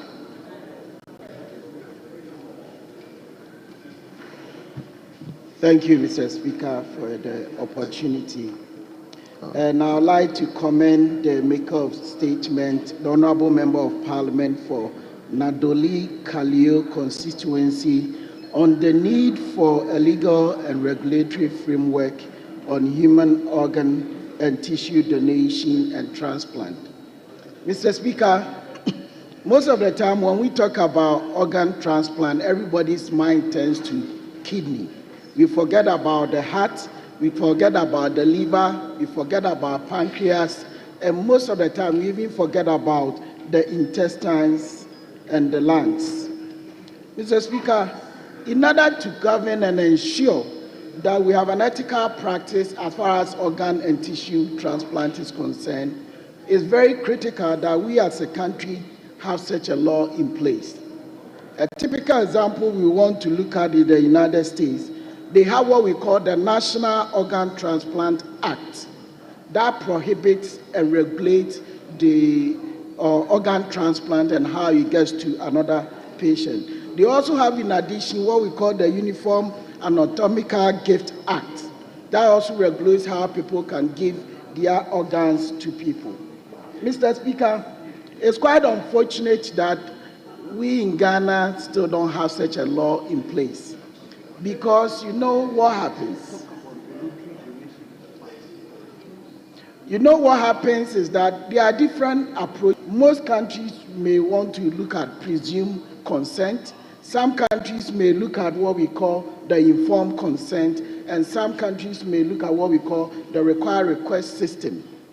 Mr. Speaker, because we don't have any legal system in place, people are able to do whatever they want, disregarding the risks that comes along with transplant.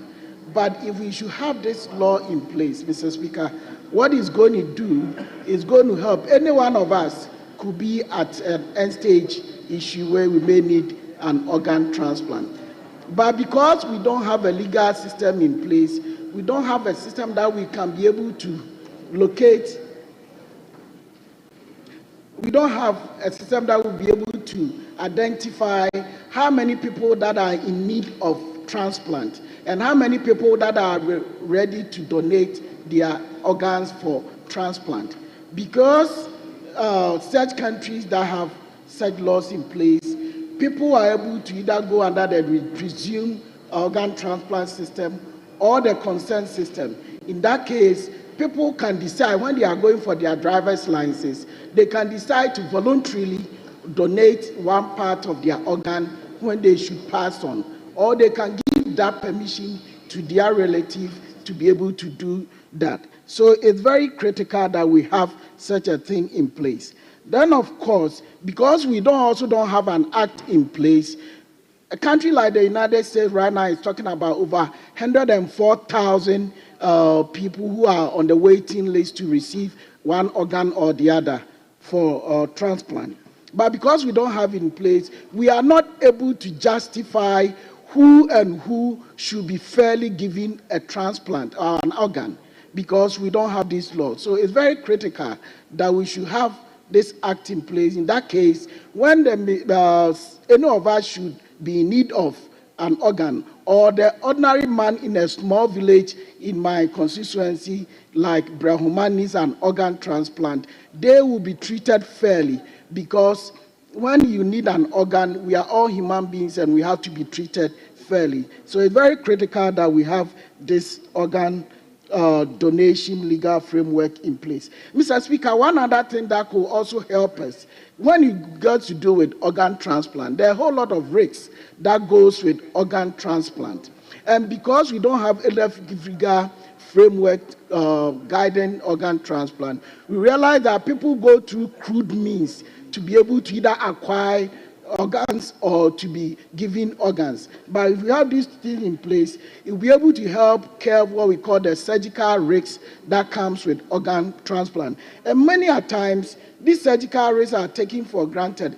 But whilst we are trying to solve a problem, this ends up giving us another problem. And most people tend to bleed to death. Most people tend to get infections whilst going through this transplant. And most people tend to have problems, what we call complication that comes alongside with anesthesia. So, Mr. Speaker, looking at all the risks that are involved, the fact that people could voluntarily donate their organs, the fact that people could be treated fairly to receive an organ, and the fact that we can come as a country, we can make resources available, and we can also train people to have the capacity to be able to go through a proper transplant processes.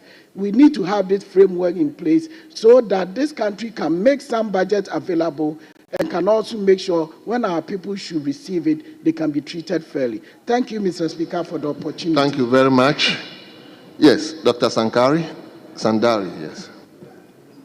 Yeah, thank you very much, Mr. Speaker, for the opportunity. I want to commend the maker of the statement, the honorable member for Nadoli Kaleo constituency,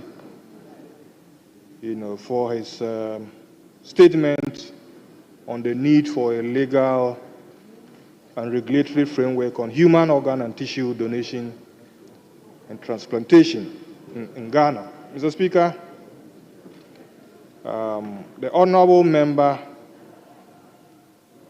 has done a very good work. This is one of the very important statements in this House, and he has demonstrated his competencies, as an expert in health policy. He has identified one of the gaps in our health system, the absence of legal framework to deal with this very important area, and he has provided the justification, and some of the areas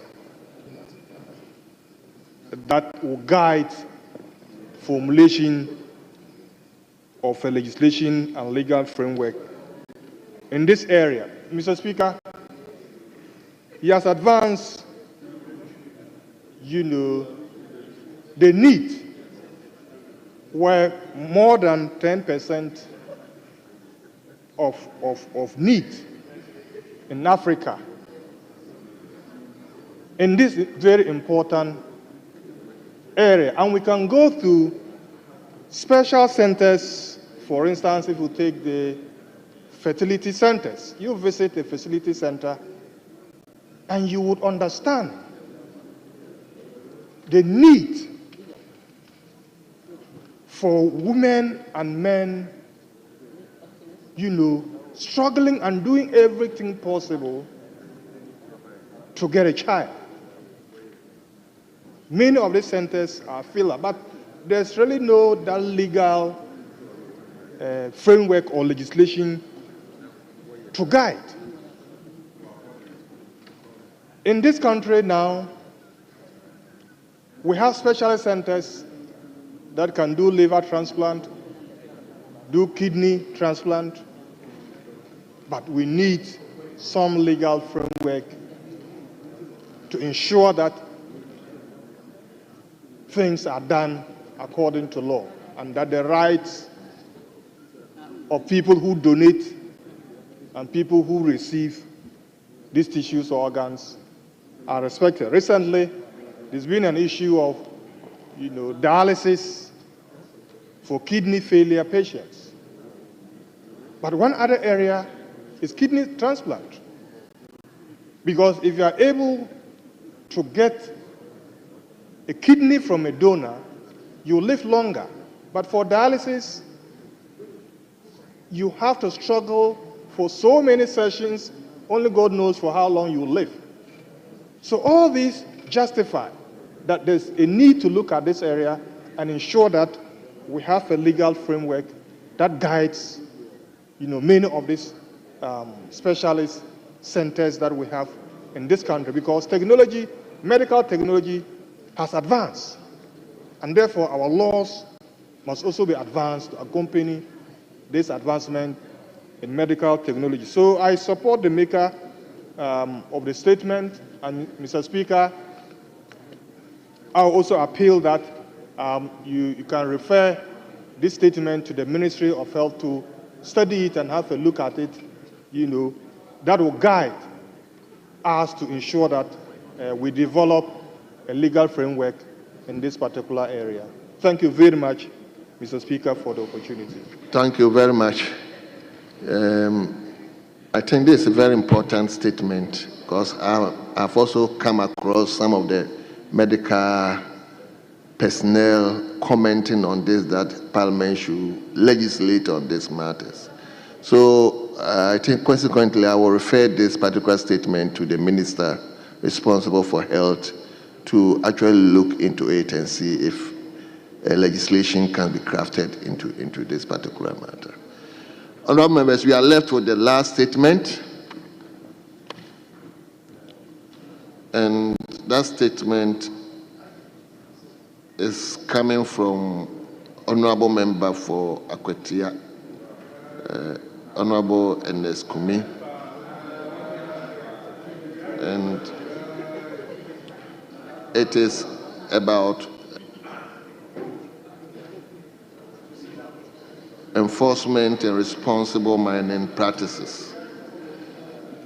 Yes, Leader. Mr. Speaker, this House needs to be careful. Mr. Speaker, if you look at our Constitution,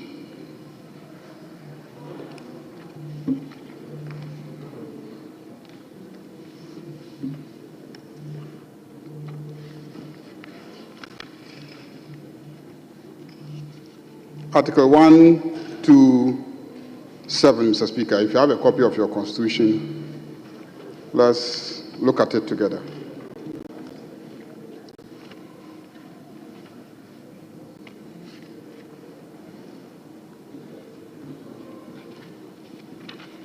The Speaker, 127 talks about the independence of the judiciary.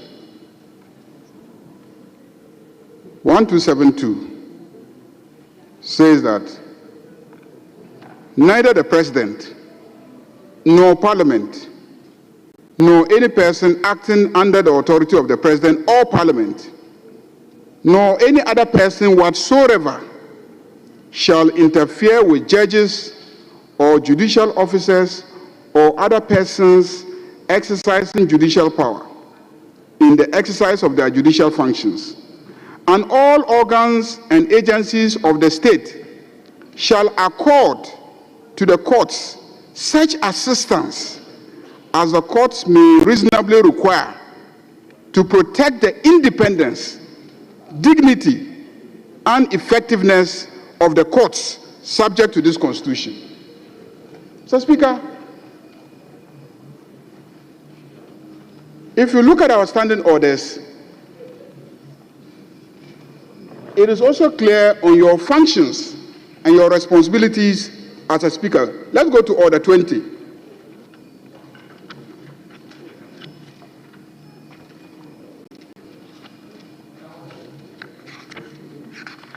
Mr. Speaker, Order 20 is clear that the Speaker shall uphold the honor, dignity, and sanctity of the House.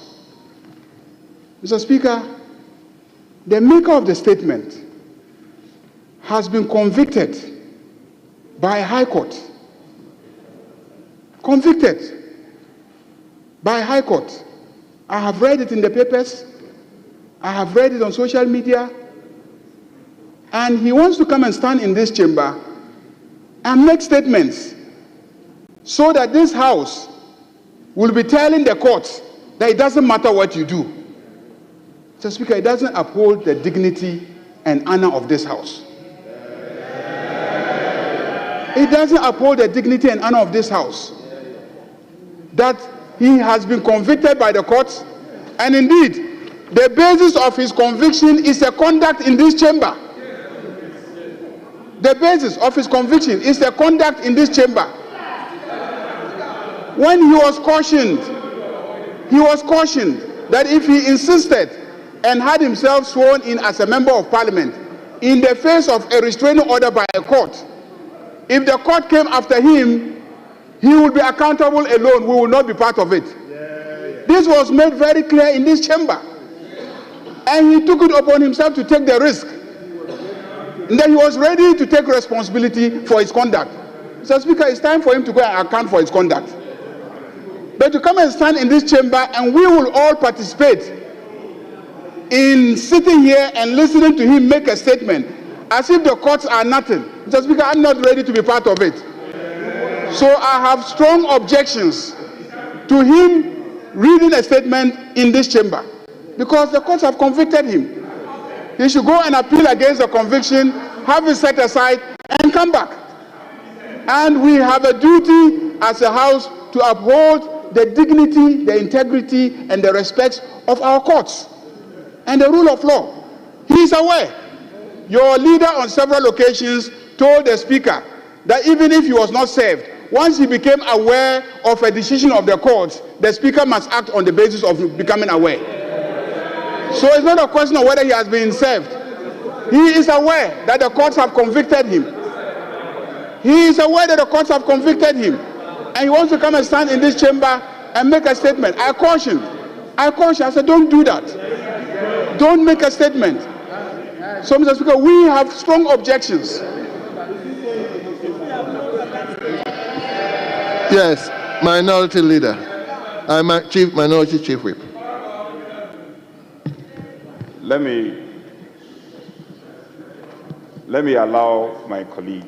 Afterwards, you wouldn't comment, please. This is not a matter of debate.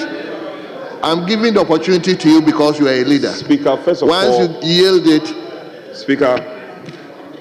Speaker, this is a subject matter which is very important as legal jurisprudence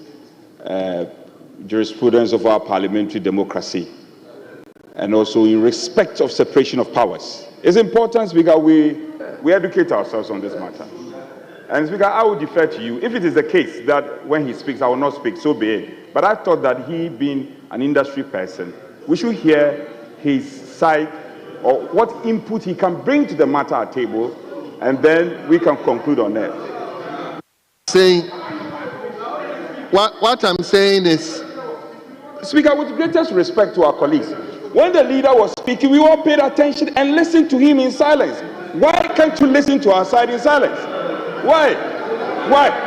Or the parliament of this republic is one-sided? Is this parliament only one-sided? It's not right. Anytime we are on our speak, you want to interfere. Why? When the leader was speaking, we listened to him. You have to stop this. It doesn't help. Speaker, my point is, please, the greatest of respect, and I'm saying this because we were at conclave, we engaged on same subject matter, and Speaker, you decided to admit the statement. You were not under duress. Speaker, you exercised your powers to admit, and the admission of statement is in the bosom of the Speaker. So the Speaker has admitted a statement, and upon hindsight, some concerns comes up. We all have to bear patience and listen. Speaker, on this note, I pray you that we listen to our colleague. When he's done and you find it needful to listen to me, so be it. Otherwise, we can proceed. Yes. Mr. Speaker,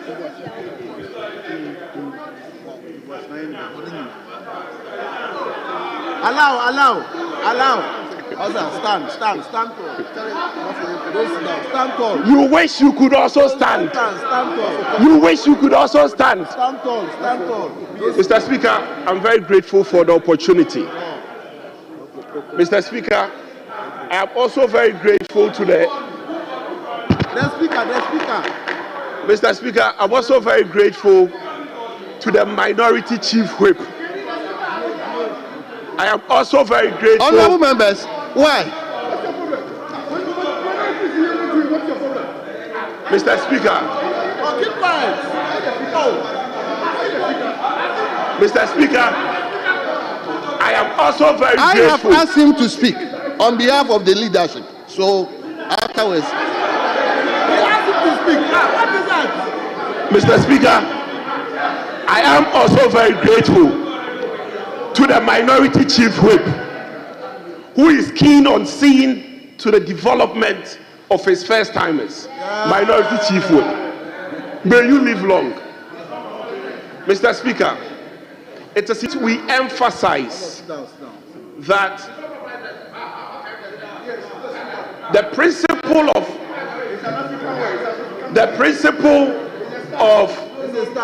separation of powers does not mean that Parliament is inferior to the judiciary. It is very important. The protection which is given by the Constitution, in the same token,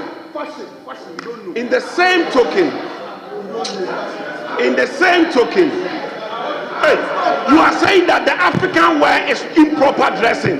Hey, Mr. Speaker, in the same token, the Constitution also protects parliamentarians. The same token, the Constitution also protects parliamentarians. Mr. Speaker, when you look at Article 117 of the 1992 Constitution, is one of the means by which the Constitution protects parliamentarians. Mr. Speaker, with your indulgence, if I may read, civil or criminal processes coming from any court or place not of Parliament shall not be served or executed in relation to the Speaker or a member or the clerk to Parliament while he is or on his way to attending or returning from or any proceedings of Parliament. Mr. Speaker, the standing orders, Mr. Speaker, even does the job. Starting from Order 25, which is titled Matters Relating to Criminal Processes. Mr. Speaker, it is very important that we emphasize that contempt proceedings are quasi-criminal. In other words, it is like criminal. Mr. Speaker, when you look at Order 25.3, it says that where a member of or the clerk to Parliament is convicted by a court of competent jurisdiction, the registrar of the court shall, within 12 hours after the conviction, inform the Speaker of the conviction. Mr. Speaker, do you have any notice from the court? No. Mr. Speaker, do you have any notice from the court? No. Mr. Speaker, it is very important.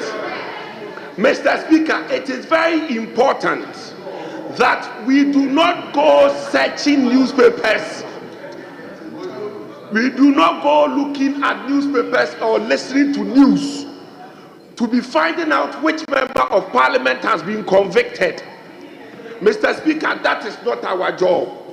Our job, very respectfully, is to come and represent our constituents in Parliament and serve as legislators. Mr. Speaker, if there is any conviction, same will be served on you. Until that is done, Mr. Speaker, very respectfully, it does appear that what we are being fed in this House by the distinguished, by the venerable Majority Leader, would does appear to be a hearsay. Very respectfully, Mr. Speaker, Parliament does not dabble in ake. Yes, say. Parliament does not dabble in ake. Yes, say. Mr. Speaker, unless there is notice, very respectfully, what has been brought before you, Mr. Speaker, would seem to be ake. Yes, say. Mr. Speaker, Order 25, Rule 5 says that failure of the registrar to inform the Speaker constitutes contempt of Parliament. Mr. Speaker, it may seem that the Majority Leader is bringing to attention contempt of Parliament by the registrar of the court. If there is any such conviction, is that what the Majority Leader is doing before the court? Venerable Majority Leader, distinguished Majority Leader, is it that you are bringing to the attention of the court contempt of court by the registrar of the court? Or are you now the registrar? Very respectfully, Mr. Speaker, in the circumstance of this, Mr. Speaker, this Parliament cannot trade in ake to disenfranchise or disallow a member of this House from performing his legislative duty. Very respectfully, Mr. Speaker, I'm very grateful. And in conclusion, I want to thank again the Venerable Anodompre, the MP for Nsawama Dwejiri, for the encouragement he's giving to the backbenchers. Honorable, we are grateful. Yes. Mr.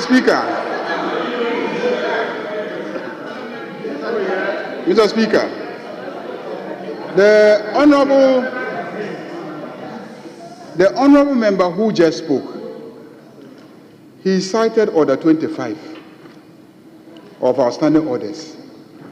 Mr. Speaker, Order 25, 24 deal with the service of processes. We're not talking about the service of processes. We're not. Mr. Speaker, secondly, Order 25 talks about detention. Subject to Order 24, where a member of or the clerk to Parliament, where a member, please listen, where a member of or the clerk to Parliament is restricted, detained, or arrested, the person responsible for the restriction, detention, or arrest shall, within 6 hours of the restriction, detention, or arrest, inform the Speaker of the restriction, detention, or arrest. Has the man been arrested? Has he been restricted? Has he been detained? So how does Order 25 come into play? Mr. Speaker, here we are talking about, Mr. Speaker, here we are talking about a conviction. A conviction. He has been convicted. Mr. Speaker, I know because He is defending his right to speak here because he says that even if he has been convicted, if we have not been properly served, then we should not deny him a right to speak in this chamber. That's what he's saying. He is not denying that he hasn't been convicted. Nobody in this chamber is denying that he hasn't been convicted because they know he has been convicted. It is public knowledge. It is common knowledge. It's been covered widely by the media. And my argument is that this house must respect a coordinate branch of government. We will not arrest him and hand him over to the judges. We will not arrest him and hand him over to the prisons authorities. But we will not condone him coming here and boldly making statements on the floor of this house as if we don't care about the judiciary and what they are doing. It doesn't speak well of the rule of law. There's somebody who knows very well that he has been convicted by the courts for a conduct that he engaged in this house. And we caution him in this house. We say, look, there is a court order restraining you from being sworn in. If you refuse and you allow us to swear you in, you will be held accountable. And he said, yes, he's ready to be held accountable. Now he has been held accountable by the courts, and he wants to come and use this parliament as a shield. Mr. Speaker, it won't happen. This side will not allow that. We will not allow him to make the statement on this floor because he has been convicted by the courts. At least he should go and file an appeal. He should file an appeal. He should seek to stay the execution of the orders of the court. Then we know that due process is being complied with.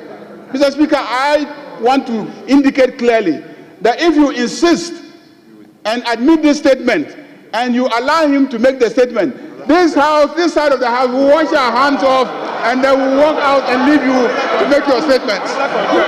We'll wash our hands off because we don't believe in undermining the judiciary. We don't believe in undermining the rule of law. We will not join you to undermine the rule of law. We will not join you to undermine the judiciary. We will wash our hands off and then we'll leave the chamber.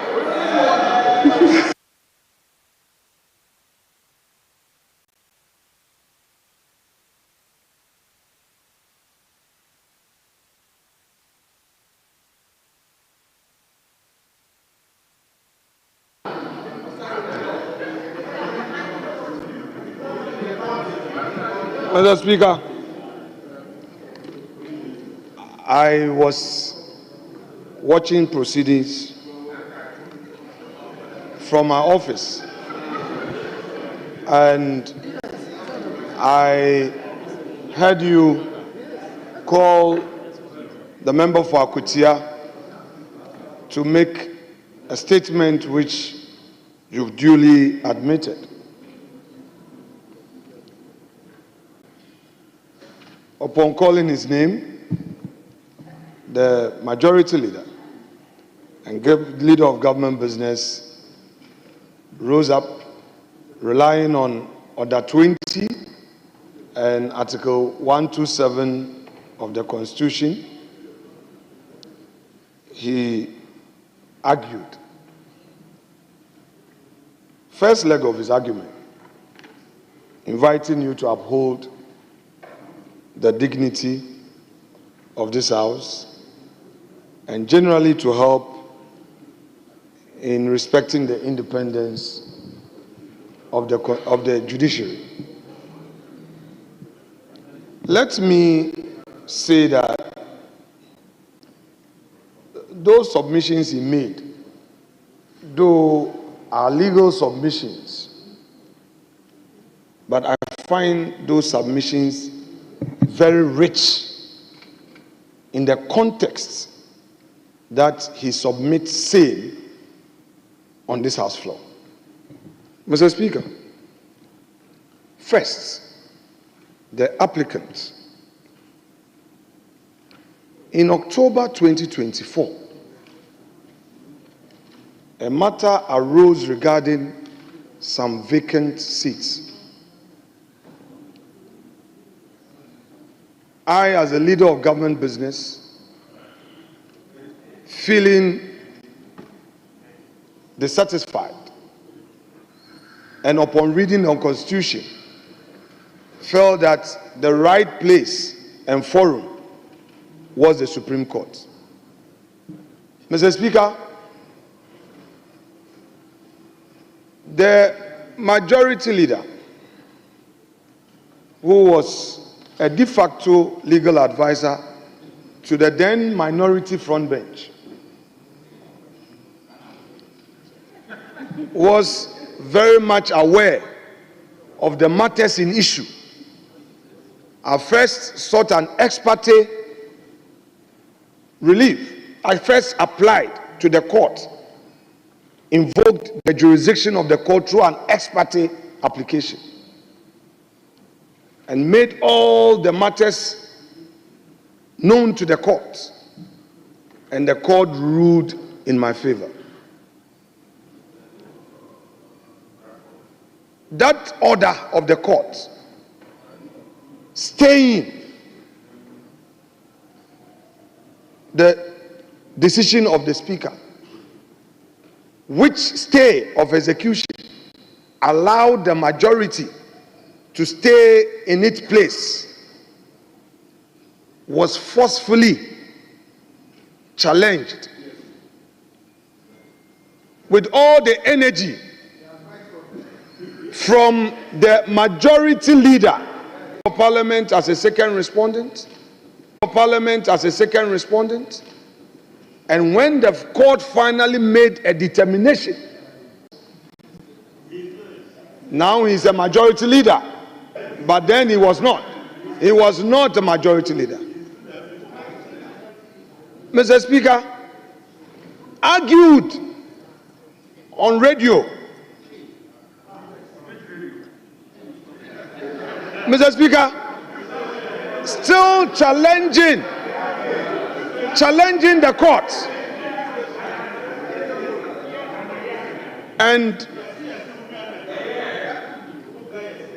they still occupied our seats, making it virtually impossible for Parliament to sit until after the elections, when they so moto, Mr. Speaker, after the elections, when there was not even any discussion, they got back because they knew they had won, then resumed their seats in the minority side without anybody telling them that go and sit on your own seat.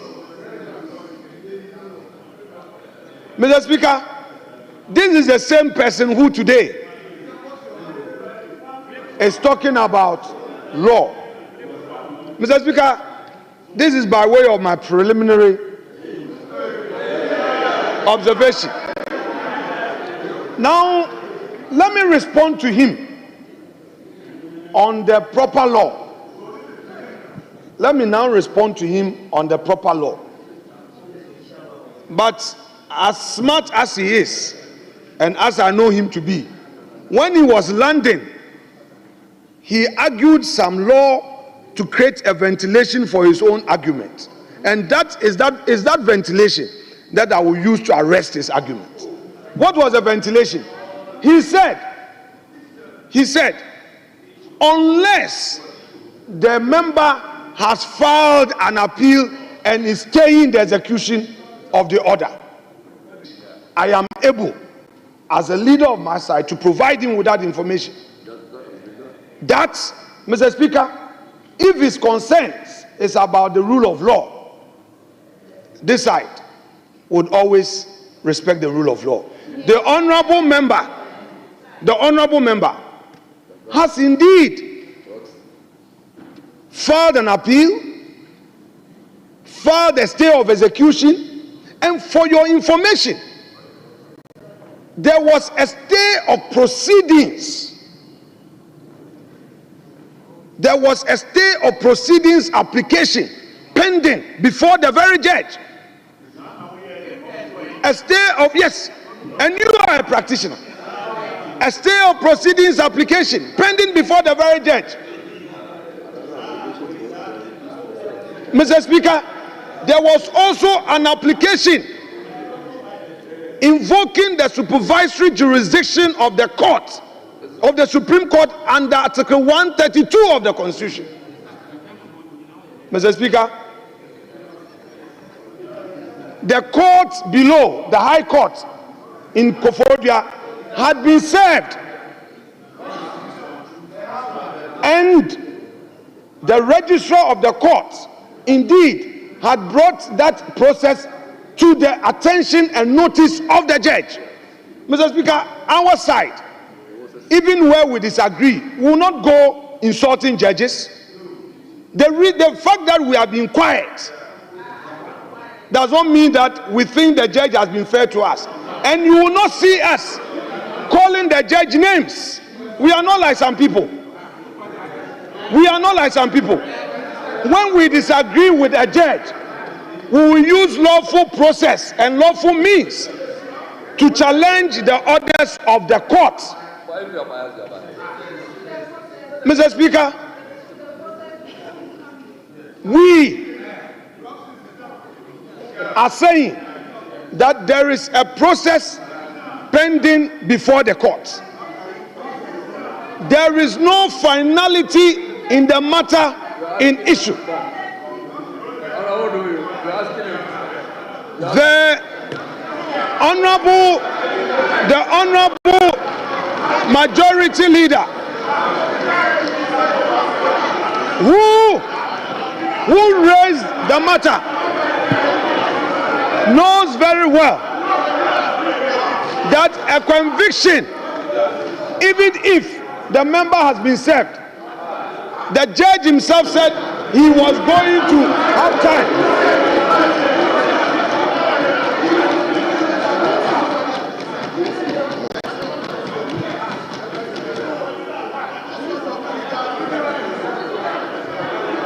Honorable members. Honorable members.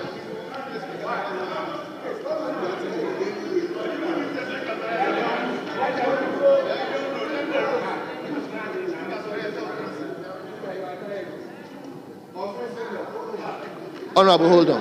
Hold on. Yes, Honorable Dafian.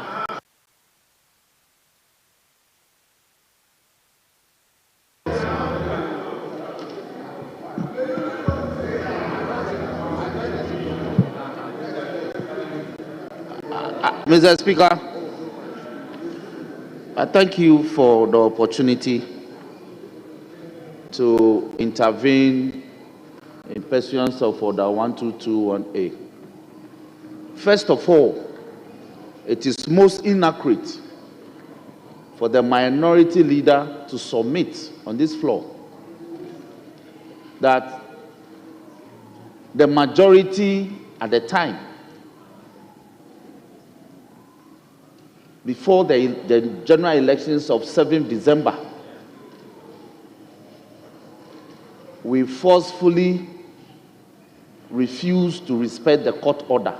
It cannot be accurate. The terms of the court order were specific. The court orders were directed at the speaker to perform a certain function. And being the occupier of that seat, we submitted that until that decision was taken by the House. The status quo ante will remain. What was the status quo ante? Our position by occupying the majority side before the court decision. That cannot be erroneous in law. The court itself ordered that the House must take that decision. So for him to submit that we unlawfully, forcefully, and refuse to obey the court order, that cannot be allowed to form part of the records of this House. Tomorrow it can be invoked against us. That's one. Two, Speaker, when you are convicted by a court of competent jurisdiction, you don't file stay of proceedings. They have been convicted. Waters have passed under the bridge. You are convicted. Please, I'm not misquoting you. I heard you clearly. I was waiting to tell you. I was waiting to respond. Speaker, I have not yielded the floor to the honorable minority leader. I have not. So you should listen to me in much pain and in silence. I know he'll come back. If you are convicted by a competent court of jurisdiction, conviction, what follows is sentencing. And that is what is pending in this matter.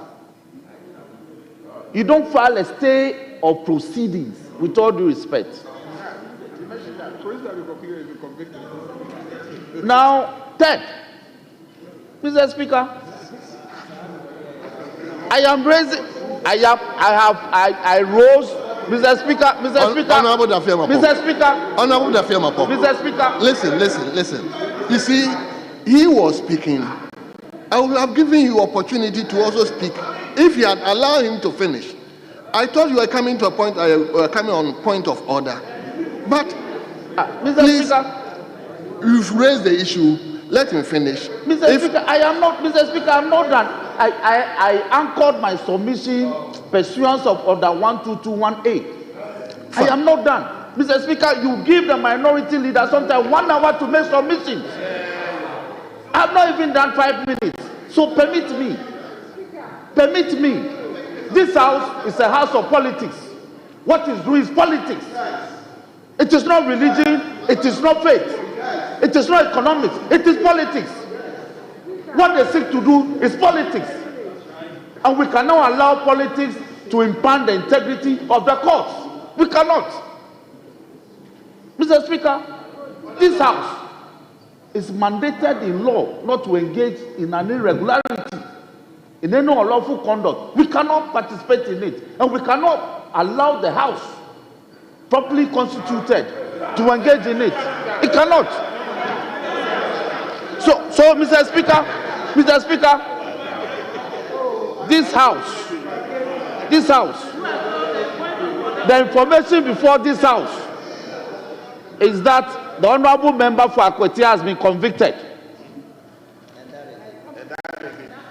And he's become a fugitive of justice. He's a fugitive of justice. Mr. Speaker, for what follows conviction is sentencing. What he should be doing is to sending his lawyers to the court, to the High Court, to submitting a plea of allocutus, a plea mitigation, pending sentencing. So, Mr. Speaker, we will not, and with all due deference to my leader, he gave a direction. Yes, by all means, we'll take that. But we will yield the floor. We will not disengage. We will not depart. We will not participate in any proceedings that will allow the honorable member to have locus to make submissions on the floor. It won't happen. Very well. Mr. Speaker, Very well. So let me conclude by saying that the minority leader, an able lawyer that he is, eloquent that he is, should be advising his colleague to go and respect the court and submit to the powers of, even if you are proceeding to the Supreme Court or whichever court, you need to submit to the jurisdiction of the court first of all. You cannot be doing so as a fugitive of justice. An arrest warrant has been issued, properly issued, for his arrest. That this house cannot gloss over the issuance of an arrest warrant for him and I still permit him to have locus. Mr. Speaker, on this note, we want to urge you that, leader, if I have your permission, let me move that the house be adjourned. The house be adjourned. Let me move that the house be adjourned. Yes, leader, let me hear you.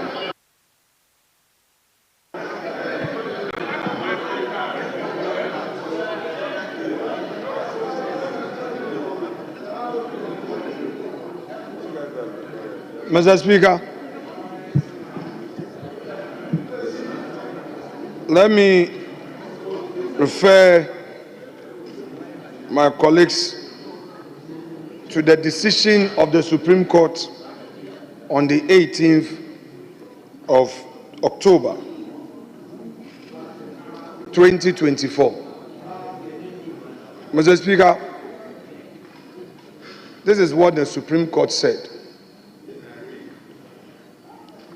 The Parliament of Ghana is hereby directed to recognize and allow the 4 members of Parliament herein named to duly represent their constituents and conduct full scope of duties of their offices as members of Parliament pending the determination of this suit. Mr. Speaker, in his submission, the Majority Chief Whip said that the court decided that this House should take a decision. The court directed, if people are diluting their law with politics, they should dilute it properly, because these are reputational issues. These are reputational issues. The Supreme Court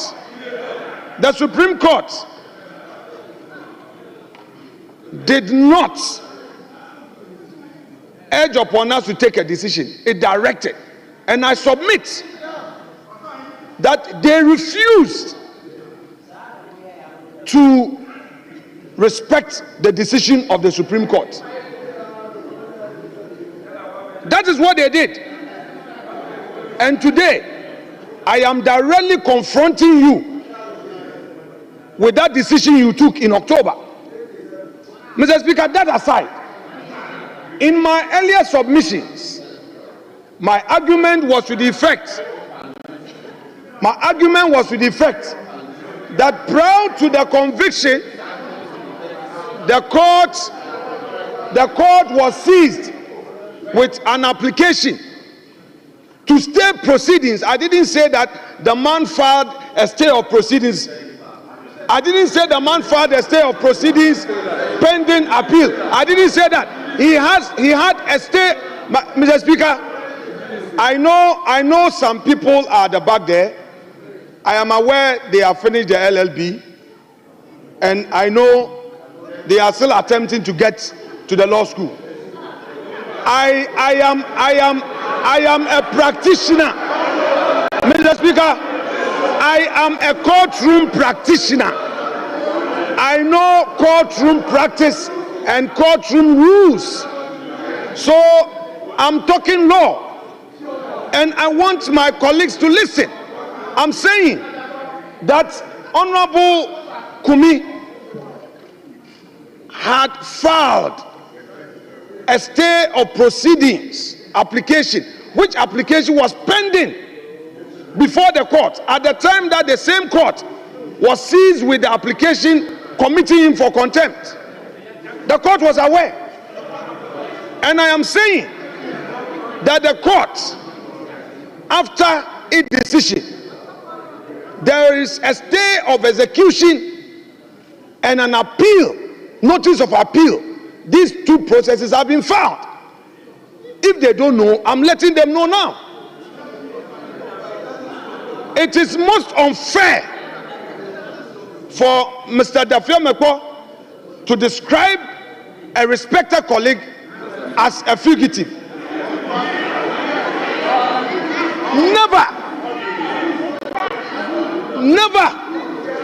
Never again should such a statement come out of the mouth of a colleague. Maybe today you find it convenient, but trust me, come on, await each one of us.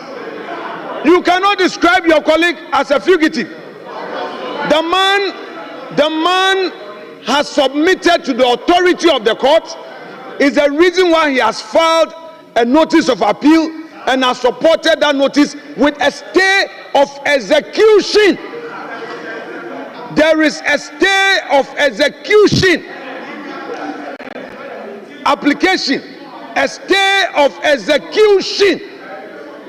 Meanwhile, Mr. Speaker, let me also inform this House that prior to the High Court coming up with that decision, the High Court was again seized with the application invoking the supervisory jurisdiction of the Supreme Court on its conduct, because the registrar of the court had been served and the court indeed was on notice, but the court decided to proceed. We don't mind, because we believe that we can still rely on judicial processes. And I did say that our side does not take to the insults.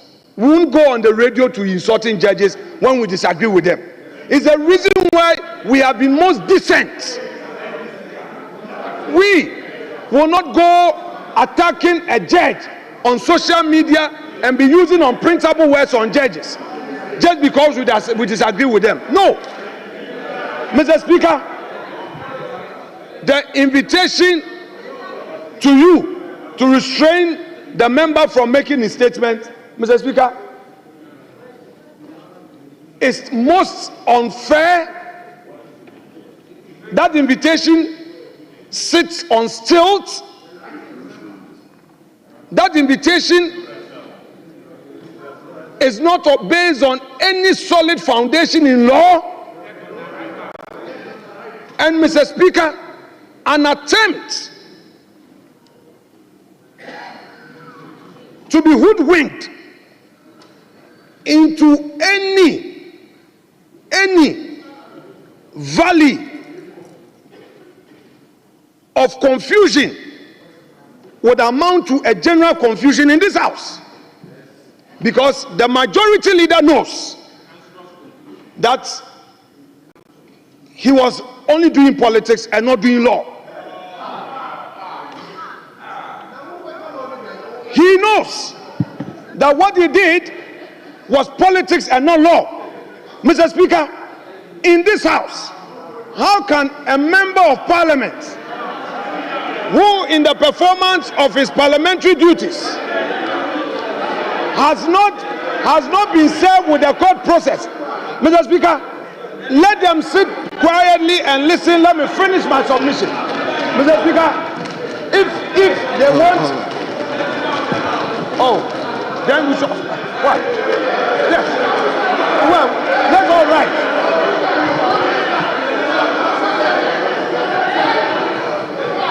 Mr. Speaker, it is clear that the NDC side, when they talk, they don't want anybody also to have this opportunity. It was started by you. I am responding to your argument. Why? We cannot respond to you. Honorable Minority Leader, let me listen to me. Mr. Speaker, he has to finish. He has to listen to me. I'll come back to you. If he has a point of reply, he must.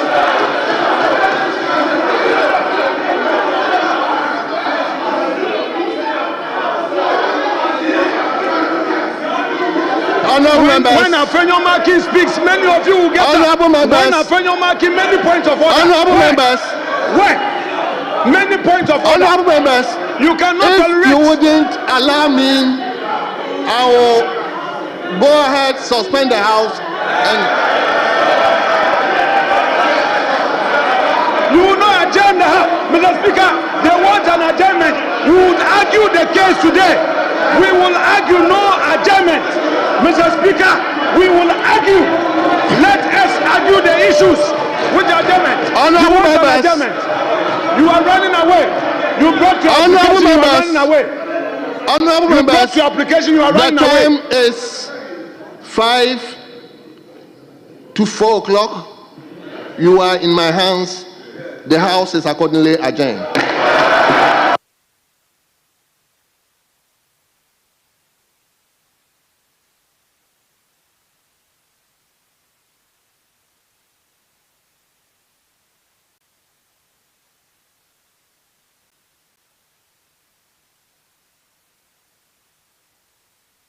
Read your statement to the end. You cannot read your statement. You cannot read your statement.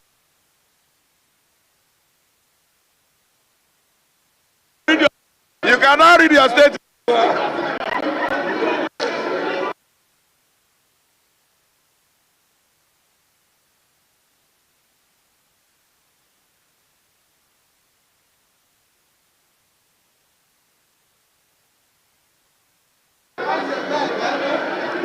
Member Fakotia, go ahead and read your statement. Go ahead and read your statement. Go ahead and read your statement. Honorable Member Fakotia, go ahead and